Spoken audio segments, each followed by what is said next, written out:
Les sons caractéristiques du processus de plâtrage se répandaient librement dans l'immense espace. Ils étaient accompagnés par la respiration bruyante des femmes. La pièce vide avait une excellente acoustique, et la voix vive d'Agnès résonnait nettement contre le mur. « Dame, en vous regardant, je suis émerveillée. Vous travaillez avec une telle férocité et détermination, comme si votre vie dépendait de ces murs. Du point de vue extérieur, en utilisant un langage moderne, cela ressemble à quelques plans sauvages. » Les femmes jetèrent simultanément un regard dans la direction d'Agnès mais restèrent silencieuses. Seule une voix audacieuse provenait de la pièce adjacente. « Si tout ce que vous faites, c'est parler comme vous le faites, vous ne gagnerez rien. C'est pourquoi nous sommes toutes ici, à travailler dur. Nous voulons toutes manger, et nous avons aussi des enfants à nourrir. » Agnès posa ses outils de côté et s'assit sur un seau. Elle tourna la tête vers l'opposante inattendue.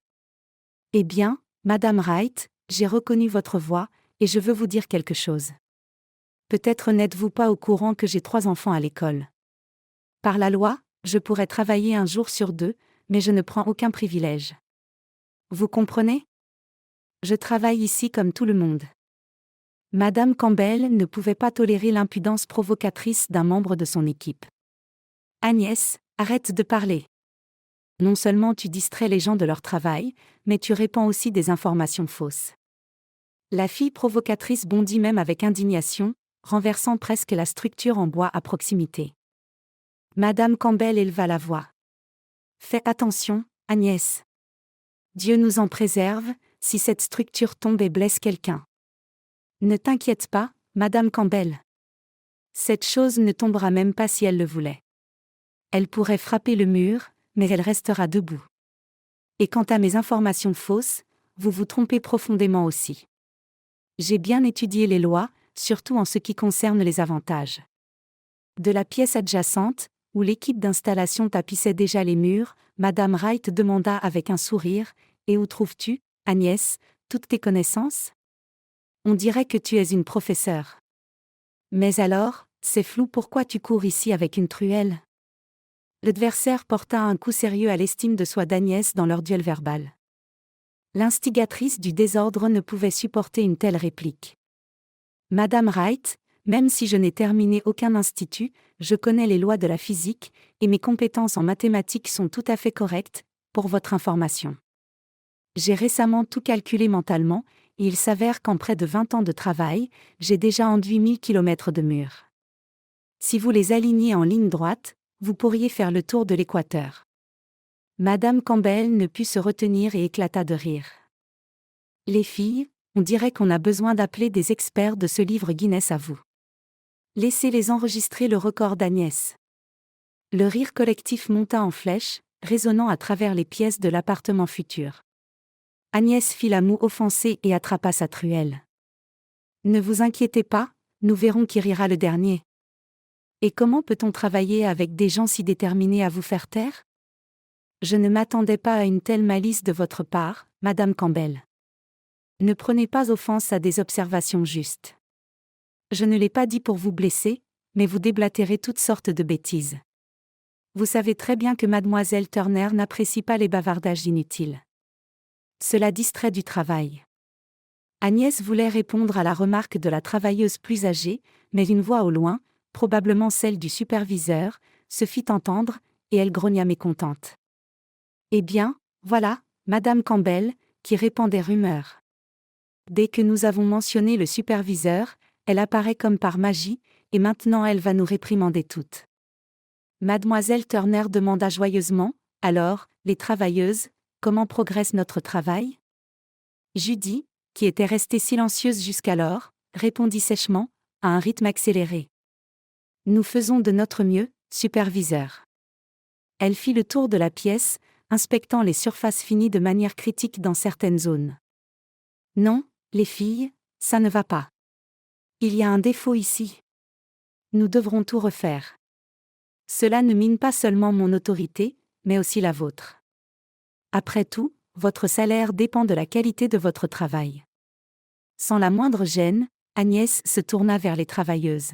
« À qui la faute? Judy, c'est toi qui as fait ça. Répare ça, et fais vite. » La jeune femme regarda Agnès avec perplexité. Agnès, tu n'as pas honte? C'est ton mur, donc tu es responsable de ton propre travail. La fille ne perdit pas son sang-froid. Elle fit face à la jeune travailleuse. Donc, la jeunesse s'est égarée. Au lieu de rester silencieuse, elle s'oppose à ses supérieurs. Judy, tu devrais réfléchir aux conséquences. Ne me menace pas, Agnès. Mademoiselle Turner éleva la voix. De quoi parlez-vous, toutes? Dois-je vous séparer comme des enfants? Vous êtes des femmes adultes, mais vous vous comportez comme des adolescentes. La superviseure prit une profonde inspiration et s'adressa à Agnès. Je tiens à préciser, estimée Agnès, que je ne tolérerai aucune querelle dans mon équipe. J'espère ne pas devoir me répéter. Agnès fit immédiatement marche arrière. Je plaisantais juste. Quel genre de personnes avons-nous ici, prenant tout si au sérieux? J'essayais d'égayer l'ambiance, et elles ne sont pas contentes. Mademoiselle Turner secoua la tête désapprobatrice. Agnès, ce n'est pas convenable pour vous, mère de 3 enfants, de vous comporter si légèrement. Les jeunes travailleuses vous admirent, elles vous prennent comme exemple. Mais j'essaie de stimuler le moral. Rappelez-vous ce dessin animé où le raton laveur et la tortue construisaient une maison pour leurs amis? Je fais de mon mieux pour tout le monde aussi. Quoiqu'ait tenté la superviseure, elle ne put retenir son sourire. Tu ne renonces jamais, Agnès. C'est pourquoi je renonce. Mais tu dois rectifier immédiatement ton travail médiocre. On se comprend? Oui, madame. La femme dodue se redressa comme un soldat, sa main droite pressée contre son casque, imitant le salut formel à un officier de rang supérieur. Les femmes de 2 autres endroits, qui étaient impliquées dans les travaux de finition des appartements voisins, se rassemblèrent pour regarder l'acte signature d'Agnès. Il y eut des exclamations d'approbation, et certains spectateurs applaudirent l'artiste talentueuse. Miss Turner jeta un coup d'œil à sa montre et fit un signe de tête à Miss Campbell. 5 heures approchent. Laissons les filles s'amuser. Une bonne humeur ne nuira pas au travail. Miss Campbell, j'ai besoin de vous parler. Allons en bas, où il n'y a pas d'oreilles indiscrètes. Miss Campbell suivit la superviseure. Le site ressemblait à un champ de bataille, alors trouver un endroit confortable pour une conversation était un défi. Après avoir passé environ 10 minutes à chercher un coin isolé, Miss Turner suggéra « Allons dans ma voiture. Il n'y a personne là-bas en ce moment. » Sans attendre l'accord de la travailleuse, la superviseure se dirigea vers une voiture où c'était plus calme. « Entrez, Miss Campbell. Vous prendrez bien du thé? » La femme commença à décliner. « Non, c'est pour vous, Miss Turner. Je déjeunerai avec les filles plus tard. » Miss Campbell, pourquoi refusez-vous? Nous travaillons ensemble depuis des années, et vous évitez toujours les interactions plus proches. Ne vous inquiétez pas, une tasse de thé ne vous oblige à rien. La superviseure couvrit une table improvisée avec un journal frais et disposa soigneusement diverses tasses, un sucrier et un vase de biscuits. Nous ne sommes pas de sang royal non plus, mais nous sommes habitués à des cérémonies modestes. N'hésitez pas. Voici des sandwichs au saucisson que ma fille a fait pour moi ce matin. Elle est en congé maternité maintenant et considère comme son devoir sacré de surveiller mon régime. Miss Campbell prit un sandwich. Elle essaya de boire le thé silencieusement, mais la boisson était trop chaude et lui brûla les lèvres. Miss Turner suggéra. Ne vous pressez pas, laissez-le refroidir, et en attendant, grignotez quelque chose. Je vous ai invité ici pour vous faire une proposition commerciale. J'ai entendu dire que, en plus de votre travail principal, vous travaillez également de manière indépendante. La femme rougit et faillit laisser tomber la tasse de ses mains. La superviseure essaya de la calmer. Miss Campbell, pourquoi réagissez-vous si fortement à chaque petite chose? Le travail indépendant est une pratique normale dans la réalité d'aujourd'hui. D'ailleurs, je prends parfois aussi des travaux supplémentaires pour gagner un revenu supplémentaire, et je ne vois rien de mal à cela. L'invité de la superviseure soupira de soulagement. Je suis désolée, Miss Turner, c'est juste que j'ai ces inquiétudes. Ma future belle-fille menace de me dénoncer aux autorités. Intéressant, et sur quel motif vous dénoncerait-elle? Il est clair que je prends des emplois supplémentaires en plus de mon travail principal, et je ne le déclare pas. Et c'est punissable. Ma future belle-fille a dit que je pourrais même être poursuivie. La main de Miss Turner, avec le sandwich, se figea à mi-chemin de sa bouche. Quelle absurdité!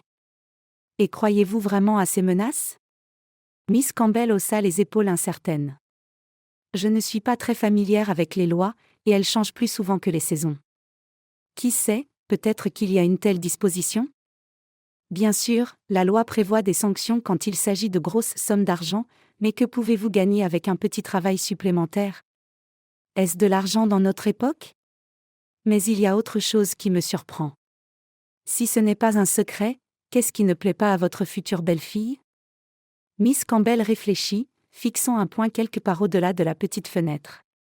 Puis, avec un soupir de désespoir, elle dit: c'est plus facile de comprendre ce qui la satisfait. La femme de mon fils est un exemple typique de paresse, pour le dire simplement. Eva est habituée à vivre aux dépens des autres, mais cela ne lui suffit pas. Elle cherche également à transformer tout le monde autour d'elle en serviteur personnel. Miss Turner fut tellement étonnée par cette confession qu'elle posa sa tasse de côté. Et vous tolérez cela? Vous ne pouvez pas calmer cette fille? La femme soupira de nouveau lourdement. Je ne peux pas. Je tolère son comportement pour l'amour de mon fils. Il aime beaucoup Eva, la vénère pratiquement, et je ne veux pas briser sa famille. Si mon fils est heureux avec cette femme, je suis prête à tout, même compromettre mes principes, pour son bien. Brian est mon seul enfant, je n'ai personne d'autre dans le monde. Miss Campbell prononça ces paroles de confession avec une telle tristesse que la superviseure la regarda comme si elle la voyait pour la première fois. Miss Turner était une femme compatissante, et beaucoup se tournaient vers elle pour obtenir de l'aide dans divers problèmes domestiques, mais c'était la première fois qu'elle parlait à Miss Campbell d'un sujet aussi délicat. La superviseure s'imagina immédiatement à la place de la travailleuse, devant partager son domicile avec une belle-fille. Miss Campbell, je vous comprends, mais je ne soutiens pas votre résignation. Bien sûr, toute mère est prête à faire beaucoup pour son enfant, mais comme le montre la vie, de tels exemples d'héroïsme sont rarement justifiés. Je ne veux pas m'immiscer, mais il me semble que votre fils devrait avoir une influence sur sa femme. Il devrait vous protéger. Il vous doit sa vie. Miss Campbell agita la main avec incertitude. Ne pensez pas qu'il est sans cœur. Brian fait de son mieux, mais c'est comme être pris entre deux feux. Et Eva le sait parfaitement. Au contraire, elle essaie de créer un scandale pour n'importe quelle bagatelle. Nous avons eu toutes sortes d'incidents. Mon fils a même eu de sérieuses disputes avec Eva plusieurs fois. Une fois, il l'a même mise à la porte, et ensuite il a souffert, n'a pas pu dormir la nuit où elle est partie, et a même commencé à boire. Comment puis-je regarder calmement mon garçon souffrir? Tu sais, je perçois la souffrance des hommes d'un point de vue différent. Je ne veux pas dénigrer ton Brian de quelque manière que ce soit, mais un vrai homme devrait être aussi solide qu'un roc. C'est ainsi que les femmes les aiment et les respectent. Mais ce n'est que mon opinion personnelle. Des larmes montèrent aux yeux de la femme, et la superviseure réalisa qu'involontairement, elle avait touché la corde sensible de la femme. Elle s'assit à côté d'elle et essaya de la calmer. Miss Campbell, pardonnez-moi, pour l'amour de Dieu. Je le jure, je ne voulais pas. C'est sorti maladroitement, mais croyez-moi, je n'avais aucune intention de nuire. J'ai besoin de toute urgence d'une personne fiable, et des personnes compétentes ont suggéré que je pouvais entièrement compter sur vous. Le travail n'est pas trop compliqué, mais le potentiel de gain est bon. La travailleuse essuya ses larmes d'un revers de main et esquissa un sourire. Ne faites pas attention à moi.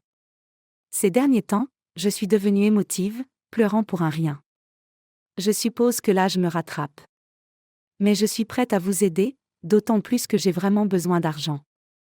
Eh bien, c'est bien alors. Cela signifie que nos intérêts sont alignés.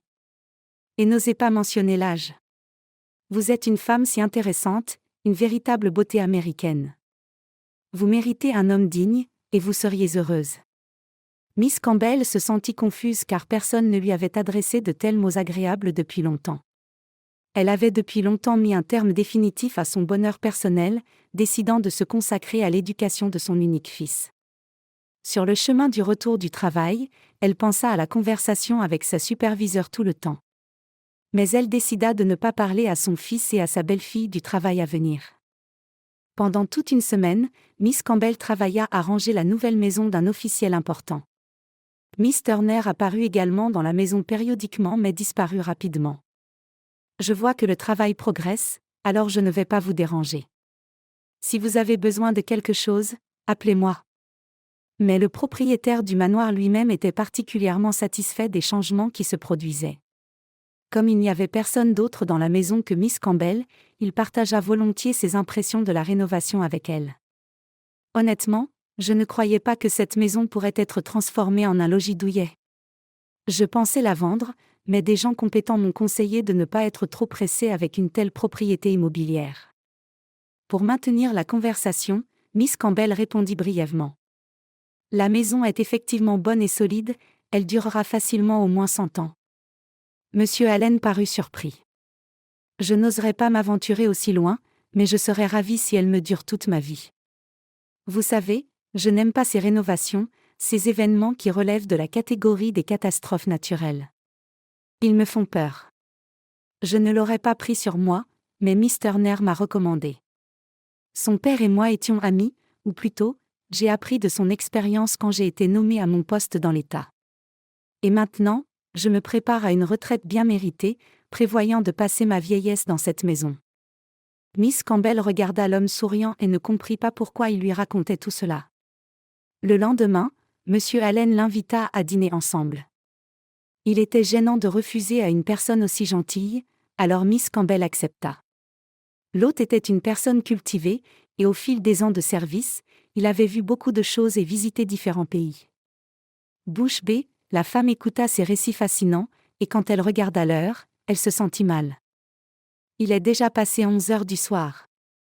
On ne me laissera pas rentrer chez moi. Monsieur Allen lui proposa courtoisement, vous pourriez passer la nuit ici. Il y a plein de chambres disponibles, et je ne suis plus de l'âge de faire des avances aux jolies femmes. La dernière phrase de l'hôte était clairement un indice qu'il était toujours prêt à se montrer gentleman, mais Miss Campbell ne faisait plus attention à ces allusions. Bientôt, après les au revoir, elle courut chez elle. Étonné par la hâte de la femme, l'hôte ne put que crier après elle, où vas-tu, Miss Campbell ? Je te conduirai chez moi. Mais la femme courait déjà dans la rue nocturne.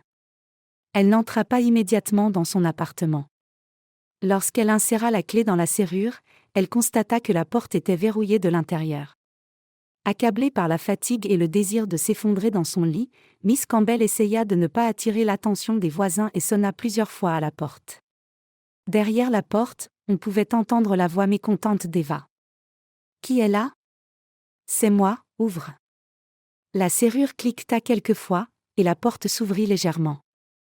La belle-fille plaça dramatiquement ses mains sur ses hanches. La propriétaire de l'appartement dut se frayer un chemin à travers. « Eva, qu'as-tu fait ici ?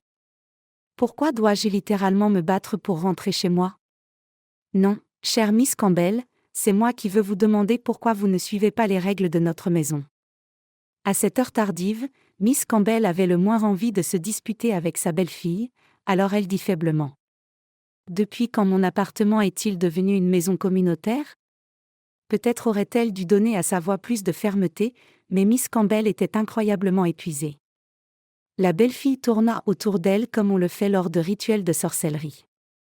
En la regardant, la femme pensa qu'il lui manquait un balai pour compléter le tableau. Eva la regarda également et considéra sa question raisonnable comme une insulte, alors elle cria. « Brian, Brian, viens vite. Calme ta mère, elle a complètement perdu la tête. Écoutez ce qu'elle dit. » De quelque part au fond de l'appartement, la voix de son fils put être entendue. « Mais que se passe-t-il maintenant ? Ne pouvons-nous pas passer au moins une soirée dans une atmosphère paisible ? » Eva cria. « Et tu demandes encore ? Regarde l'heure, il est déjà 3/4 d'heure, et ta mère est arrivée si tard. » L'homme bâilla. Il ne voulait pas de scandale, et l'espoir faible de l'éviter s'estompait comme un rêve. « Et alors ? » Le problème est qu'elle doit suivre les règles de la maison communautaire.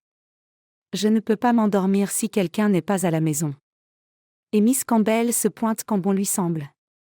Je lui ai fait comprendre qu'elle n'est pas la seule occupante de cet espace de vie, et tu sais quelle réponse j'ai eue? Quoi? Brian était clairement fatigué de cette représentation nocturne. Il regarda de nouveau sa mère, mais sa belle-fille criait déjà. Ta maman a dit qu'elle est la seule propriétaire de cet appartement, et nous ne sommes là que pour les meubles. Miss Campbell lança un regard méprisant à sa belle-fille mais lui dit calmement. Pas besoin de mentir, et il n'est pas nécessaire de créer un scandale ici non plus. Ce serait mieux si tu t'occupais de quelque chose au lieu de rester là à ne rien faire et à provoquer des disputes. La jeune femme se mit à maudire à nouveau. Tu as entendu ça? Tu restes silencieux comme une statue. Dis quelque chose à ta mère, ou je m'occuperai moi-même de la situation. Miss Campbell entra dans sa chambre et ferma soigneusement la porte. À travers les murs fins, elle pouvait entendre Eva pleurer et accuser sa belle-mère de tous les péchés. Brian essaya de calmer sa femme, promettant de parler à sa mère. Pour éviter d'aggraver la situation, Miss Campbell n'alla même pas à la salle de bain pour prendre une douche. Elle décida de reporter son hygiène personnelle au matin et était prête à se coucher quand son fils frappa à la porte. Il hésita pendant quelques secondes, incapable de commencer la conversation, mais on pouvait entendre quelqu'un tousser derrière la porte. Miss Campbell décida d'aider son fils. Brian, je suis tellement fatiguée aujourd'hui, alors tu n'as pas besoin de perdre ton temps et ton énergie. Après tout, je sais très bien ce que tu veux me dire. Sa confiance frappa le jeune homme, et il la défia dans l'obscurité de la pièce. Maman, si tu sais si bien tout, pourquoi provoques-tu des scandales dans notre maison? Ne peux-tu pas céder, ne serait-ce qu'une fois? Et non, tu ne comprends pas à quel point c'est dur pour elle. Le sommeil disparut instantanément.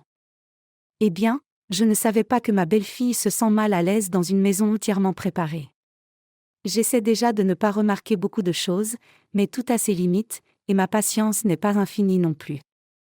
Et toi, Brian, tu devrais avoir honte de me reprocher quelque chose. C'est grâce à ta gentillesse que je suis devenue la servante de ta femme. Maintenant, laisse-moi, il est trop tôt pour que je me lève. Elle enfouit son visage dans l'oreiller pour étouffer le cri de douleur qui éclatait de son cœur. Miss Campbell s'attendait à ce que son fils s'approche, lui tape l'épaule comme il le faisait souvent avant son mariage, et demande pardon. Mais il hésita à la porte pendant une minute de plus, puis partit. Quoi que Miss Campbell fasse pour essayer de s'endormir cette nuit-là, des rêves agités l'empêchèrent de se détendre. Elle se souvint des efforts qu'il avait fallu pour élever son fils seul. Son bonheur familial fut de courte durée, et il fut détruit par une dame fortunée. Elle attira son mari alors que Brian était en 3e année. Pour compenser sa culpabilité, M. Agnès laissa à sa femme et à son fils l'appartement. Initialement, il rendait régulièrement visite à Brian, lui apportant des cadeaux, mais puis ces visites cessèrent. Lorsque Miss Campbell décida de savoir pourquoi l'homme avait cessé de participer à l'éducation de leur fils, sa nouvelle femme répondit à sa place. Elle parlait poliment, mais il y avait une moquerie évidente dans sa voix. Miss Campbell, je vous plains, mais c'est la vie. Vous n'avez pas pu retenir votre homme, alors je vous prie de ne pas pousser ses sentiments. Je vous demande gentiment de ne plus appeler ni de tenter d'influencer Monsieur Agnès. Vous n'êtes probablement pas au courant que nous avons un nouvel ajout. Un beau garçon en bonne santé. Monsieur Agnès chérit notre fils. Bien sûr, il ne néglige pas ses responsabilités paternelles, et je ne le permettrai pas. Dites-moi, quelle somme vous satisferait? La signification des paroles de la dame riche n'atteignit pas immédiatement Miss Campbell. D'une voix tremblante, elle demanda de nouveau, « Somme ?» L'interlocutrice s'énerva irritée à l'autre bout du fil, « Vous êtes si lente à comprendre. » Eh bien, je suppose qu'on ne peut pas attendre grand-chose d'une artiste. Je n'arrive même pas à imaginer comment Monsieur Agnès a réussi à vivre avec vous pendant tant d'années. À l'autre bout, l'interlocutrice toussa, puis déclara avec assurance, pour éviter de vous embarrasser et de traîner cela devant les tribunaux, je suggère que nous réglions la question du soutien financier de votre enfant à l'amiable. Bien que, à mon avis, Monsieur Agnès a déjà fait un geste généreux en vous laissant l'appartement. Mais si vous pensez que ce n'est pas suffisant, nommez le montant. Nous avons l'argent pour répondre à vos demandes. Mais après les avoir reçues, vous laisserez mon mari en paix pour toujours. Miss Campbell écouta la voix mélodieuse de la femme, et la colère l'envahit. Elle n'avait jamais utilisé un langage grossier, mais cette fois, elle ne put se retenir. Écoutez ici, vous pouvez prendre votre argent et le fourrer là où le soleil ne brille pas, et dites à monsieur Agnès d'oublier à jamais qu'il a un fils.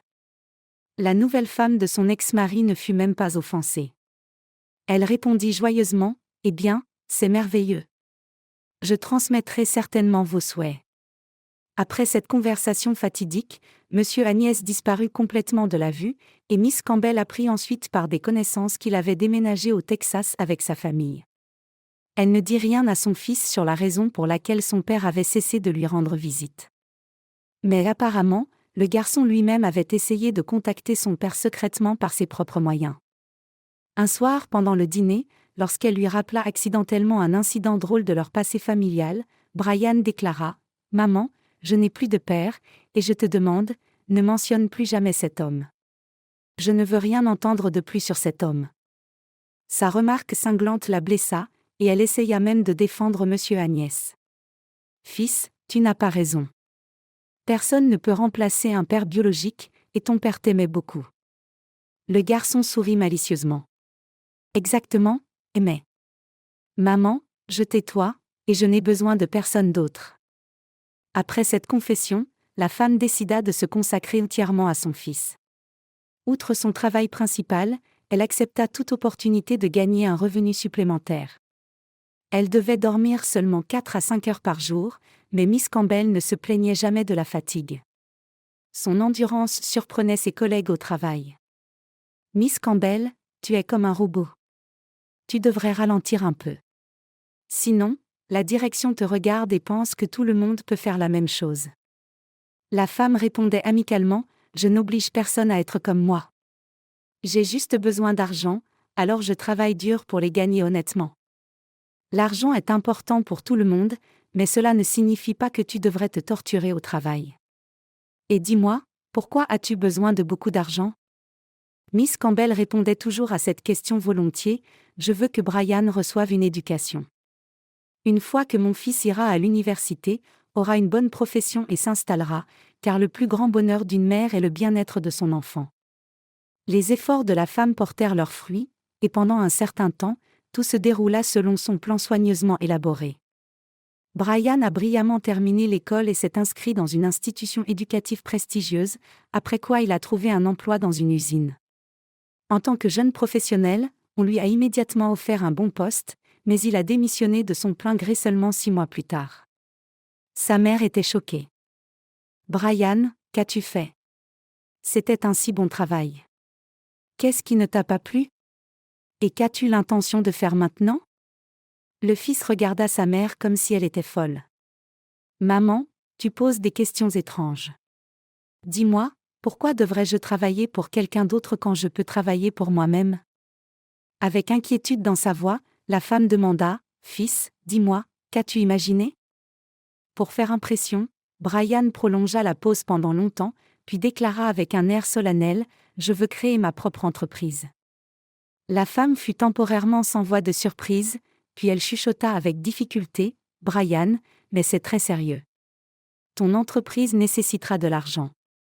Beaucoup d'argent. Où comptes-tu le trouver ? Aucun problème. Je prendrai un prêt, c'est ce que tout le monde fait. Mais comme on dit, plus facile à dire qu'à faire. » Toutes les banques que Brian approcha le rejetèrent en raison du manque de garantie. Après tout, il n'avait pas d'emploi stable, et l'appartement était enregistré au nom de sa mère. Brian essaya de convaincre Miss Campbell de lui transférer l'appartement, mais il reçut un refus catégorique. « Non, fils, je ne ferai pas ça, et ne sois pas fâché contre moi, mais je suis prête à t'aider. Je peux prendre un prêt à mon nom, et tu le rembourseras. » Dans la situation donnée, cette décision s'avéra être la seule option raisonnable. Le jeune homme loua un petit espace et commença à réparer divers appareils ménagers, mais le temps passa, et les fonds investis dans l'entreprise ne se remboursaient pas. Miss Campbell dut travailler encore plus dur maintenant car elle devait faire des paiements mensuels de prêts et soutenir son fils en même temps. Le fils ne voulait rien entendre parler de changer de domaine professionnel et reprochait souvent à sa mère quand elle lui rappelait prudemment les problèmes financiers. « Maman, quand tu dis des choses comme ça, J'ai l'impression d'être un échec complet. On dirait que tu le fais délibérément pour me faire encore plus mal. Oui, mon entreprise ne marche pas encore, mais au moins je ne suis pas en perte comme certaines personnes, et il y a une chance que tout change radicalement dans un avenir proche. Miss Campbell s'inquiéta. Elle commença à craindre tout changement par panique, pensant qu'il ne ferait qu'aggraver leur vie déjà modeste. Mais exactement ce qu'elle craignait le plus arriva un soir où Brian apparut de bonne humeur. « Maman. Bientôt, nous nagerons dans l'argent. Je t'emmènerai même dans la meilleure station du monde. » Miss Campbell connaissait bien son fils et demanda prudemment, « Brian, que s'est-il passé ?» Imitant un personnage de film célèbre, le jeune homme proclama, « La glace est brisée, mesdames et messieurs les jurés. Maintenant, l'argent coulera comme un fleuve. » Presque dans un état d'hystérie, Miss Campbell s'exclama, « Brian, qu'as-tu imaginé ?» Regardant sa mère d'en haut, le jeune homme dit, « Maman, on dirait que nous vivons une inondation. » « Ne t'inquiète pas. Tout va bien pour moi. Maintenant, je ne travaillerai plus seul dans l'entreprise, j'aurai un partenaire.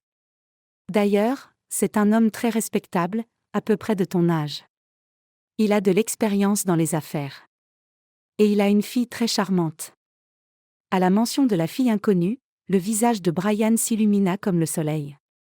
Miss Campbell devina immédiatement que son fils était amoureux. Les inquiétudes s'installèrent dans son cœur et furent remplacées par une joie silencieuse. Pendant plusieurs mois, la femme resta dans une humeur romantique, partageant même son bonheur avec Agnès. « Je n'arrive pas à croire que j'ai vécu pour voir ce jour.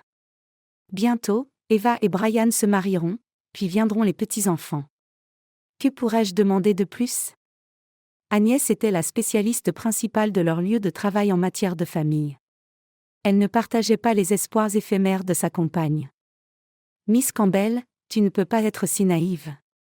Tu es une femme adulte et devrais comprendre que la vie ne peut pas être planifiée, et les gens qui semblent bons au départ se révèlent être de vrais scélérats. Non, ne pense pas que je dis quelque chose de mal. Mais si tu laisses des jeunes entrer dans ta maison, c'est déjà un gros moins. » Miss Campbell était perplexe. Brian le voulait tellement, et je ne peux pas lui refuser.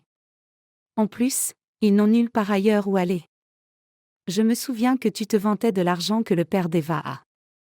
Pourquoi ne l'aide-t-il pas? Il aurait pu offrir un appartement en cadeau au jeune couple. Agnès, ne peux-tu pas comprendre que c'est difficile pour les jeunes au début, et maintenant ils vont devoir faire face à une foule de problèmes domestiques en plus de tout cela. C'est pourquoi nous avons décidé qu'il serait plus facile de surmonter les difficultés ensemble. Agnès secoua la tête. Oh, Miss Campbell. Je pense que tu es sur le point de commettre la plus grosse erreur de ta vie. De par mon expérience, je sais que les enfants devraient être installés dans une maison séparée dès le début. Quoi? Que veux-tu dire? Miss Campbell, tu es censée être une femme mature, et tu ne sais pas cela. Tu prends une branche d'un arbre et tu la plantes séparément. Et les enfants devraient être installés dans un parterre de fleurs différents, sinon, ils grandiront avec toi pour le reste de leur vie comme des parasites. Au fond, Miss Campbell réalisa la justesse des paroles d'Agnès, mais elle ne pouvait pas décevoir son fils. Elle avait aussi aimé Eva dès le début. Elle était polie, soignée, mais assez rapidement, le temps révéla à quel point Agnès avait raison. La première dispute éclata quelques semaines après que les jeunes mariés eurent décidé de s'installer dans leur appartement. Miss Campbell pensait qu'il serait plus pratique pour eux d'avoir la chambre à coucher. Mais la belle-fille fit une crise de colère. Elle cria à son mari, « Tu peux vivre dans ce putain de placard avec ta maman, mais je ne suis pas habituée à des espaces aussi étroits. Même les choses les plus basiques ne rentrent pas ici. Qu'est-ce que je suis censée accrocher dans cette armoire? 3 robes. » Miss Campbell commença à céder à sa belle-fille. « Eva, pourquoi crier comme ça? Je pensais que tu te sentirais à l'aise dans cette pièce. Il y a une belle vue depuis la fenêtre. Si tu n'aimes pas la chambre à coucher, tu peux utiliser la chambre d'amis.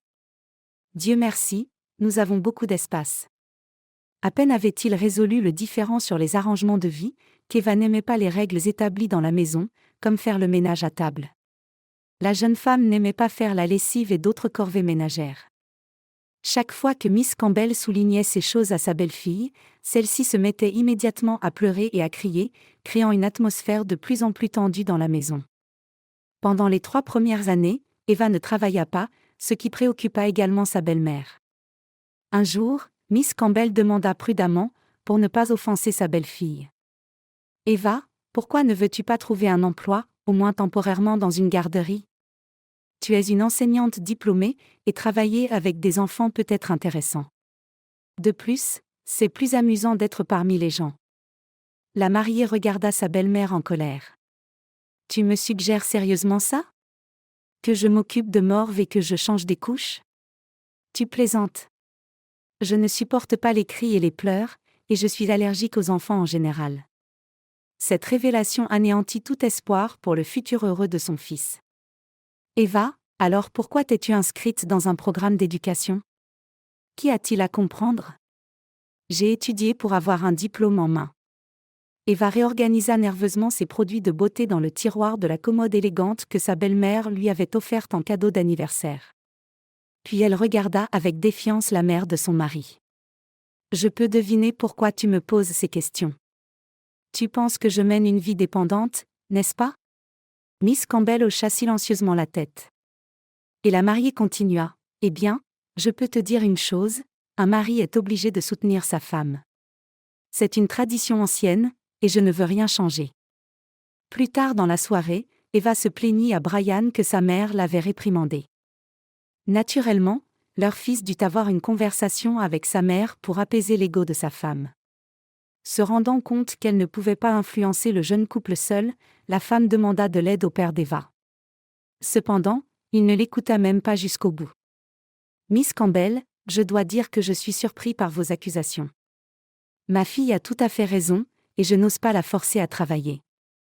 Alors ne revenons pas sur cette question. Et compte tenu du fait que j'ai sauvé votre fils d'une ruine inévitable, il me semble que vous devriez avoir honte de critiquer ma fille. » En effet, une réaction suivit. Le père d'Eva l'aida à obtenir un emploi à temps partiel dans un bureau. La mariée présenta cela comme un exploit héroïque, mais les conflits dans le ménage s'intensifièrent après son emploi. Les demandes de la jeune femme augmentèrent.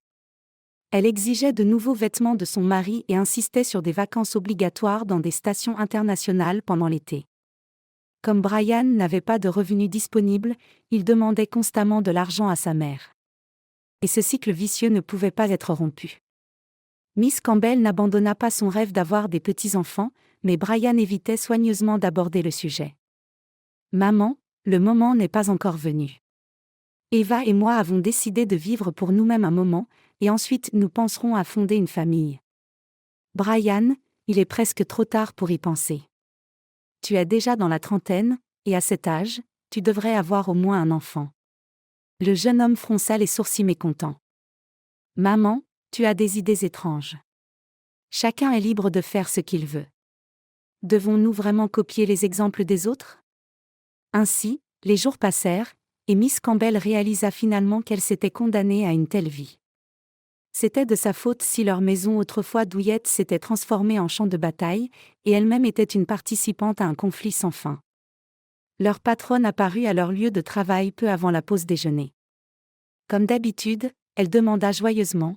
« Eh bien, mesdames, comment ça va ? Je vois que vous faites des progrès. » Agnès, toujours agitée, décida immédiatement d'intervenir. « Miss Turner, vous êtes notre symbole d'inspiration. Personnellement, chaque fois que je vous vois, j'ai l'impression de reprendre mon second souffle. C'est simplement mystique. » L'ouvrière senior sourit. « Agnès, tu devrais faire du théâtre, pas travailler comme technicienne. Un tel talent qui se perd. » Mais tu te trompes, Miss Turner. J'ai besoin d'être plus proche des gens, et c'est ce que je fais. Je relève, pour ainsi dire, le moral de l'équipe qui m'est confiée. N'est-ce pas, les filles ? Des exclamations dispersées retentirent parmi les femmes, et seule Judy, fronçant les sourcils, lissa consciencieusement la surface parfaitement lisse avec une spatule. Agnès ne manqua pas l'attention portée au dur labeur de la jeune travailleuse. « Judy, détends-toi. Je suis de bonne humeur aujourd'hui, et je ne te taquinerai pas. Il est temps de t'intégrer dans l'équipe, et tu restes toujours à l'écart comme une étrangère. Nous ne devrions pas avoir ça. La patronne voulut intervenir dans le processus d'éducation des jeunes travailleuses mais resta silencieuse. Elle comprenait qu'Agnès avait, en principe, raison et ne comprenait pas pourquoi cette jeune travailleuse assidue avait tant de mal à s'intégrer dans l'équipe. Miss Turner cocha mentalement cette question et exprima ensuite une demande adressée à l'employée la plus âgée. Miss Campbell, si ça ne vous dérange pas, venez me voir une minute. Je vous attends dans mon bureau. D'accord, Miss Turner, j'arrive. La bouilloire siffla sur la cuisinière, tandis que la patronne mettait la table faite maison. Juste à temps, Miss Campbell. Le thé va bientôt bouillir, et nous aurons une fête. Ne soyez pas surpris par mon vocabulaire. Ma grand-mère parlait comme ça. Elle a vécu toute sa vie en ville et n'en est partie qu'une fois pour le mariage de son fils, c'est-à-dire mon père. Miss Campbell s'assit sur le bord de sa chaise. Dans notre ville aussi, beaucoup de mots archaïques sont utilisés dans le langage courant. Je n'y suis pas allée depuis longtemps. J'ai arrêté d'y aller après les funérailles de ma grand-mère. Elle s'occupait principalement de mon éducation pendant que mon père et ma mère travaillaient sur des chantiers de construction dans les villes. Maintenant, je comprends d'où vient votre inclination pour le travail créatif. Ça devait être héréditaire. Même mes parents ne partaient que rarement en vacances ensemble. C'était toujours un par un, et ils me ramenaient toujours des cadeaux. Ces jours-là étaient une vraie fête. J'étais l'envie de l'école parce que j'avais de vrais marqueurs et des chaussures à la mode. L'ouvrière sourit en se remémorant son souvenir, et la patronne demanda avec intérêt. Et qu'est-il arrivé à votre famille ? Ils sont morts, gelés sur la route. Il y a eu une tempête de neige pendant plusieurs jours, et ils sont allés au village acheter une nouvelle télévision. Les habitants les ont mis en garde contre le danger, mais ils n'ont pas écouté les conseils des gens sages. S'ils n'avaient fait cette erreur, les sauveteurs les auraient retrouvés, et ils auraient survécu. Oui, on ne sait jamais à l'avance ce qui vous attend. Mes parents ont essayé de m'emmener avec eux plusieurs fois, mais ma grand-mère ne voulait pas me laisser partir. Et quand elle a appris leur mort, elle a cédé immédiatement. Elle pleurait souvent et répétait sans cesse qu'elle m'avait sauvée d'une mort certaine. Ma grand-mère voulait vraiment que je retourne dans notre ville natale. Et après l'université, moi aussi, comme une grenouille vagabonde, je suis allée sur différents chantiers de construction. Tu as un destin riche, je t'envie même. En ce qui me concerne, tout est standard, sans déviation. C'est même ennuyeux. Miss Campbell comprit que la patronne ne l'avait pas appelée simplement pour s'informer sur son enfance. Miss Turner semblait avoir lu ses pensées. Je ne t'ai pas invité ici sans raison, je veux partager un secret. Tu te souviens de Monsieur Allen ? Miss Campbell sourit. Comment pourrais-je oublier une personne aussi merveilleuse ? Je crois qu'il était satisfait du travail. Très satisfait, et même plus que ça. Il nous a promis plus de travail. J'espère que tu ne refuseras pas ? Je suis totalement d'accord. Excellent, mais ce n'est pas la seule nouvelle. L'anniversaire de Monsieur Allen approche, et il veut le célébrer en grande pompe. Comment ça ? D'une manière qui sera mémorable. Il constitue un petit groupe, principalement composé de retraités comme lui. Mais comme de tels événements sont ennuyeux sans dame, Monsieur Allen nous a demandé de fournir un peu de compagnie masculine. Miss Turner, j'ai participé à des événements similaires il y a 100 ans. Je n'ai même rien apporté. Miss Campbell. Allons, que dis-tu ? Tu ne me laisseras pas seule avec une compagnie d'anciens amants, n'est-ce pas ? Oh, Miss Turner, je ne sais même pas quoi dire. Tout est si inattendu. Miss Campbell, tout se passera bien. Nous resterons un peu pour les apparences, et puis tout le monde rentrera chez lui. Et pour ce qui est de la tenue pour la soirée, je ne pense pas qu'il y aura de problème non plus. La patronne plongea la main dans son sac et sortit une enveloppe. Ne soyez pas surprise. Ce sont des primes de Monsieur Allen. Il sentait que votre travail méritait plus que ce qu'il payait selon le contrat. À contre-séhure, Miss Campbell accepta l'enveloppe. Miss Turner, c'est uniquement pour vous que j'accepte cette affaire douteuse. Que Dieu nous garde de nos collègues qui découvriraient tout et se moqueraient de nous. Je ne comprends pas, qu'y a-t-il de drôle à ce que deux dames passent du temps en compagnie d'hommes ?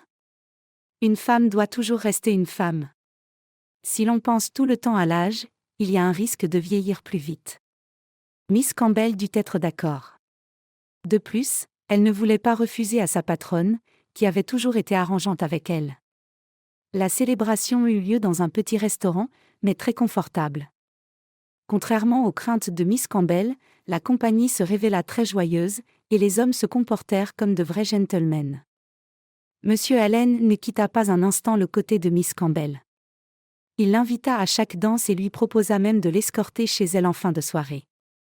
La femme comprit que l'intérêt de cette personne pour elle n'était pas accidentel, mais elle ne pouvait même pas imaginer que des sentiments plus sérieux pourraient naître entre eux. L'homme l'accompagna à l'entrée et demanda un autre rendez-vous. Elle répondit évasivement, « J'ai besoin d'y réfléchir, de trouver du temps. J'ai beaucoup de travail. » Monsieur Allen s'exprima de manière plus que candide. « Oui, bien sûr, mon attention est probablement inattendue pour vous. Mais j'aimerais vraiment continuer à te connaître. Du moins, j'espérerais cela. » Miss Campbell glissa dans l'entrée et y resta quelques minutes, appuyée contre le mur froid. Elle essaya de donner un sens aux émotions qui faisaient rage dans son cœur. D'une part, elle appréciait l'attention masculine, mais d'autre part, Monsieur Allen lui faisait battre le cœur. Bien sûr, c'était une personne très agréable, mais elle ne le voyait pas comme quelqu'un avec qui elle voulait traverser la vie. Et en plus, après son divorce avec Monsieur Agnès, Miss Campbell n'avait jamais pensé à entamer une relation avec quelqu'un. Quand ses pensées se calmèrent un peu, elle monta à son étage. Il était 1h30 du matin. Et une pensée lui traversa involontairement l'esprit, elle ne voulait pas revivre un scandale tard dans la nuit. Elle devait essayer de se faufiler discrètement dans sa chambre. Sans allumer la lumière dans le couloir, la femme retira ses chaussures et se dirigea en direction de sa destination. Mais avant d'atteindre son but, un lustre lumineux s'alluma soudainement au-dessus de sa tête. Surpris, elle ferma les yeux et s'exclama bruyamment, « Que se passe-t-il » Brian et Eva se tenaient devant elle comme des statues muettes. Le fils essayait de ne pas regarder sa mère dans les yeux, mais la belle-fille la fixait littéralement du regard. Cette scène indigna Miss Campbell. Quelle sorte de surveillance de nuit est-ce ? Vous n'avez rien de mieux à faire que de me tendre une embuscade, dit-elle. Eva donna un coup de coude à son mari, tandis qu'il serrait nerveusement les poings. D'une voix tremblante d'excitation, il demanda à sa mère, « Maman, tu aurais au moins pu appeler. Où peut-on être dehors jusqu'à 1h du matin ?» La femme s'attendait à tout sauf à de telles questions. La colère commença lentement à bouillir en elle.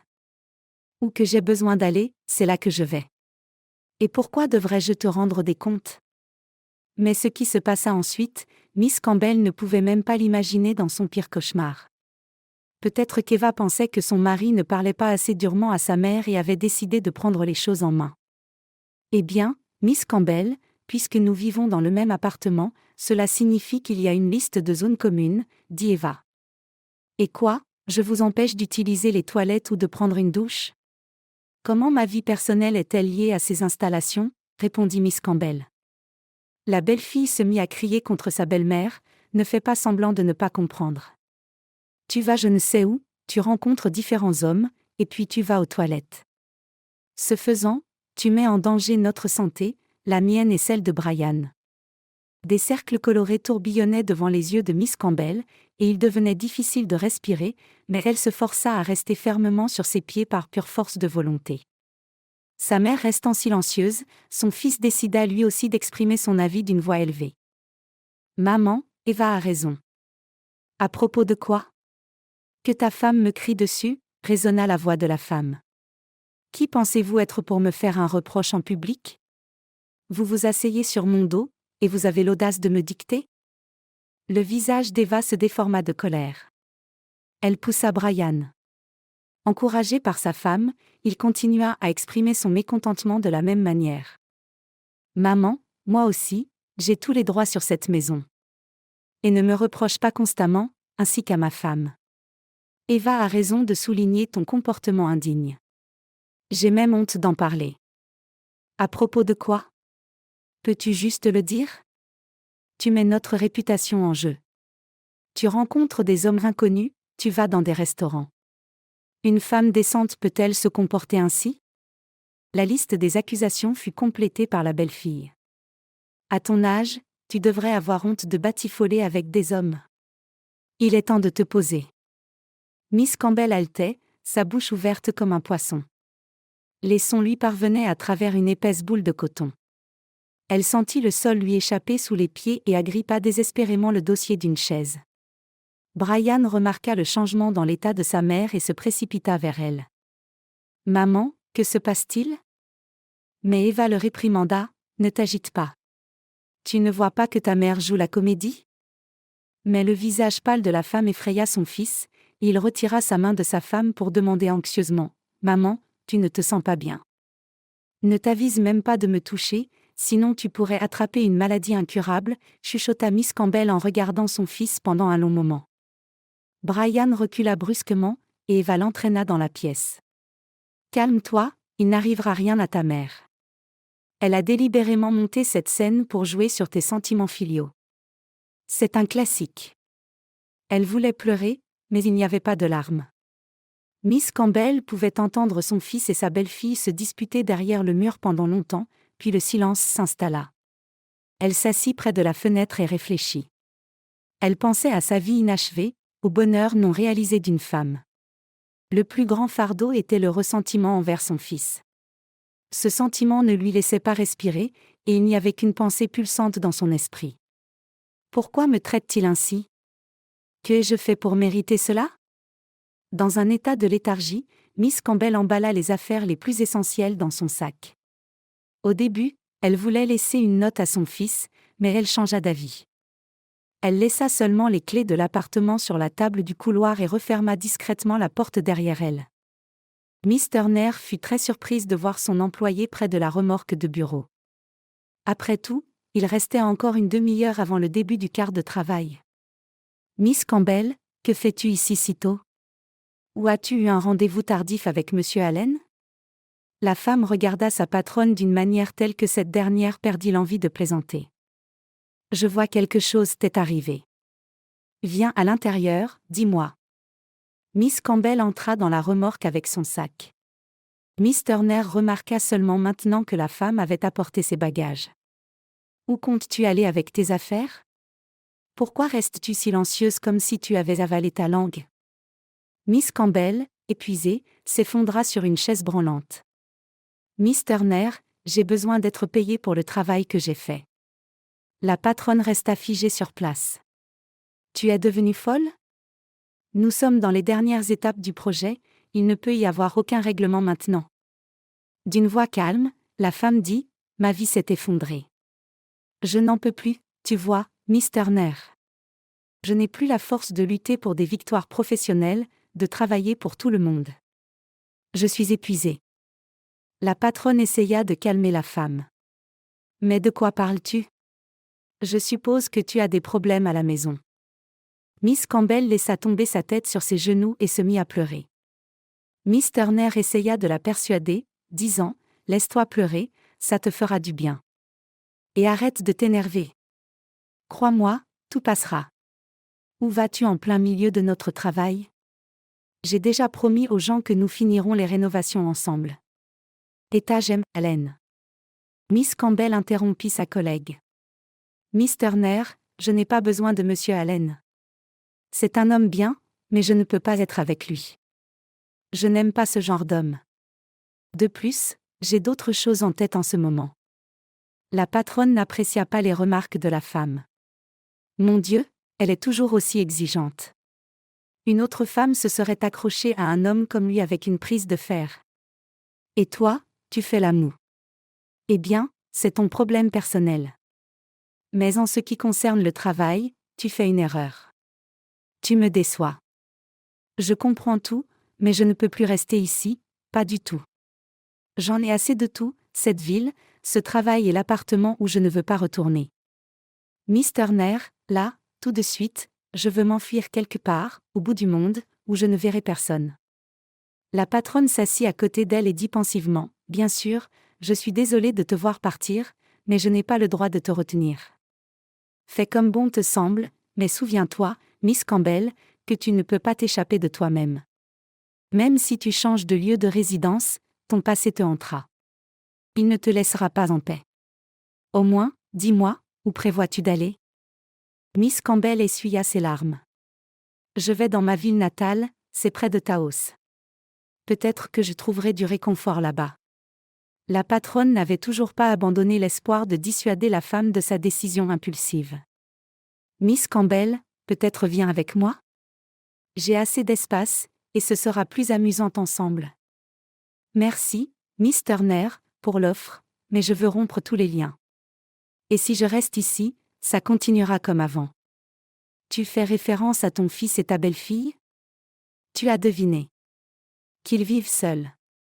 Peut-être que je suis vraiment un fardeau pour eux. Miss Turner promit de s'occuper de toutes les questions liées au travail. Elle conduisit la femme à la gare routière en voiture et lui souhaita bonne chance en se disant au revoir. Miss Campbell, l'argent sera transféré sur ta carte, alors ne t'inquiète pas. Si tu rencontres des difficultés, tu connais mon numéro, appelle-moi. La patronne fit signe au bus pendant longtemps, emportant sa meilleure employée vers une destination inconnue. Dans le cœur de cette femme gentille, il y avait encore l'espoir qu'elle changerait d'avis et reviendrait bientôt. En mathématiques, il existe un concept appelé « nombre 2 à 2 ». Ce sont des nombres qui peuvent être divisés sans reste. Dans la vie, cette loi est évidente dans la répétition des mêmes coïncidences. Alors que Miss Campbell quittait son appartement occupé depuis longtemps pour toujours, elle n'avait aucune idée qu'à quelque part de l'autre côté du vaste pays, une autre personne avait également secrètement décidé de s'enfuir de sa famille. Si on avait dit à M. Barnes, même il y a 10 ans, qu'il devrait prendre la fuite, il aurait considéré une telle suggestion comme une insulte. Le colonel à la retraite avait vu beaucoup de choses au cours de sa vie mais n'avait jamais reculé face aux défis. Cependant, il ne pouvait pas résoudre ses désaccords familiaux. La décision de disparaître, pour que personne ne puisse le trouver, n'était pas venue à cet homme fort immédiatement. Il planifia méticuleusement cette opération importante pendant plusieurs jours. M. Barnes ne pouvait partager ses plans qu'avec son voisin, avec qui il avait eu des problèmes à plusieurs reprises au cours de leurs années de service. L'homme l'invita chez lui, apportant une bouteille d'alcool pour une conversation sincère.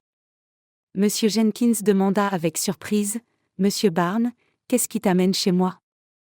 L'invité inattendu répondit amèrement, « Eh bien, voilà, Monsieur Jenkins. J'ai décidé de prendre la fuite.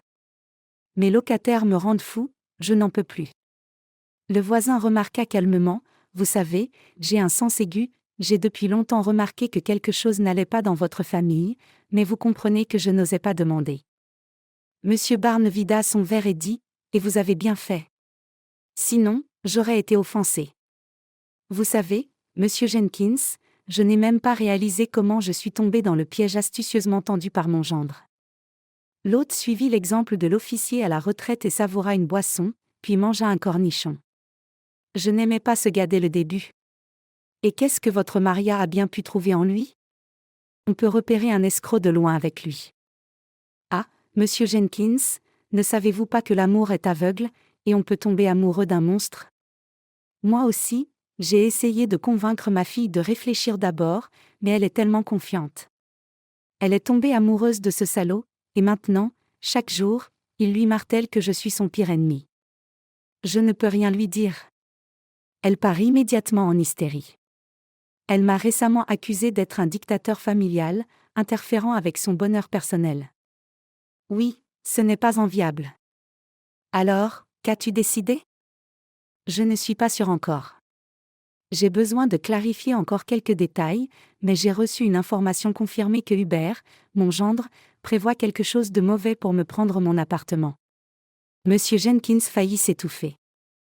Il n'y a pas moyen, c'est impossible. Vous avez acquis l'appartement sur vos mérites, et personne n'a le droit de vous en priver. Cela peut être vrai, mais mon cœur sent quelque chose de mal. Peut-être que vous pouvez découvrir par vos contacts ce que mon gendre trame dans mon dos. Après tout, votre épouse travaille dans les forces de renseignement. D'accord, Monsieur Barnes, je vais essayer, mais je ne peux rien promettre. Monsieur Barnes rentra chez lui et s'allongea pour se reposer un moment. Quelques verres d'alcool l'aidèrent à soulager la tension, et une sensation agréable se répandit dans tout son corps. Sa défunte femme apparut dans ses rêves, comme vivante. Elle lui dit précipitamment quelque chose et avant de partir, elle dit « Monsieur Barnes, vous devez vous enfuir, mais ne soyez pas en colère contre Maria, ce n'est pas de sa faute. Elle comprendra tout plus tard. » Ces dernières paroles d'avertissement résonnaient si fort et clair que l'homme se réveilla instantanément. Hubert se tenait au-dessus de lui. « Papa, pourquoi es-tu allongé en plein jour ? Ce n'est pas un hôtel. » Monsieur Barnes se leva brusquement. « C'est toujours ma maison, et je fais ce que je veux. » Son gendre commença à sourire, se moquant du colonel. « Pur Napoléon. » « Non, je me trompais. Tu ressembles plus à un généralissime. » Monsieur Barnes était furieux. « Pourquoi traînes-tu ici comme une prostituée bon marché dans un bar ? » Oh ! Comme nous sommes inopinément passés au sujet le plus actuel du jour. Hubert avait l'intention d'ajouter une poignée de blagues de mauvais goût à ce qui avait déjà été dit, mais un coup sec à son menton l'envoya voler dans un coin de la grande pièce. « Sors d'ici, chiot. N'ose pas me dire ce que je dois faire chez moi. Tu comprends ? Sors d'ici. » Hubert grimaça de douleur mais continua de provoquer son beau-père. « Allez, continue de parler. Laisse les gens voir comment se comporte un colonel distingué dans sa vie quotidienne. Mesdames et messieurs, cela se produit tous les jours. Monsieur Barnes, quand il est saoul, ne retient pas ses paroles. Non seulement il insulte les gens, mais il recourt aussi à la violence physique contre sa propre famille. Maintenant, vous pouvez imaginer quel danger cette personne représente pour son entourage. » Monsieur Barnes ne réalisa pas immédiatement que son gendre enregistrait effrontément ce qui se passait dans leur appartement sur son smartphone. Quand il s'en rendit compte, il tenta de lui arracher l'appareil des mains d'Hubert. À ce moment-là, Maria rentra du travail. La femme cria frénétiquement « Papa, que fais-tu ? Tu vas le tuer. » Monsieur Barnes relâcha sa prise, et Hubert rampa hors du coin, secouant le téléphone portable au-dessus de sa tête. « Je ne laisserai pas passer ça. J'ai tout enregistré, donc j'ai des preuves du comportement inapproprié de votre père. Et maintenant, j'appellerai la police. Qu'il documente les signes de sévices physiques. » Maria était déchirée entre son mari et son père. Elle supplia Hubert de ne pas impliquer les autorités et implora son père de se calmer. Mais Monsieur Barnes n'avait pas l'intention de reculer. « Fille, es-tu vraiment si aveugle que tu ne remarques pas quel salaud est ton mari ? Tu peux te prosterner devant lui, c'est ton affaire, mais ne me demande pas, à un officier, de me prosterner devant cette ordure. » Hubert se cacha derrière sa femme. « Monsieur Barnes, vous pouvez raconter des contes de fées sur vos exploits héroïques à qui vous voulez, mais en réalité, vous avez passé toute votre vie assis dans un bureau. » Avant que Hubert puisse réagir, un autre coup le frappa. L'homme tomba dans un autre coin et devint mou. Maria se tint à côté de lui et commença à parler. « Oh, que dois-je faire ? Que va-t-il se passer maintenant ? Papa, tu l'as tué. Rien ne va arriver à ton mari, il va se remettre en un instant. » Monsieur Barnes apporta une tasse d'eau de la cuisine et la lui versa sur le visage. « Papa, tu es devenu fou. » Non, fille, je fais les premiers secours à cette ordure, bien qu'il méritait un voyage au cimetière.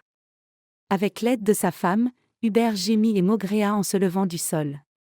Maria offrit volontiers son épaule pour le soutenir tout en lançant un regard méprisant à son père.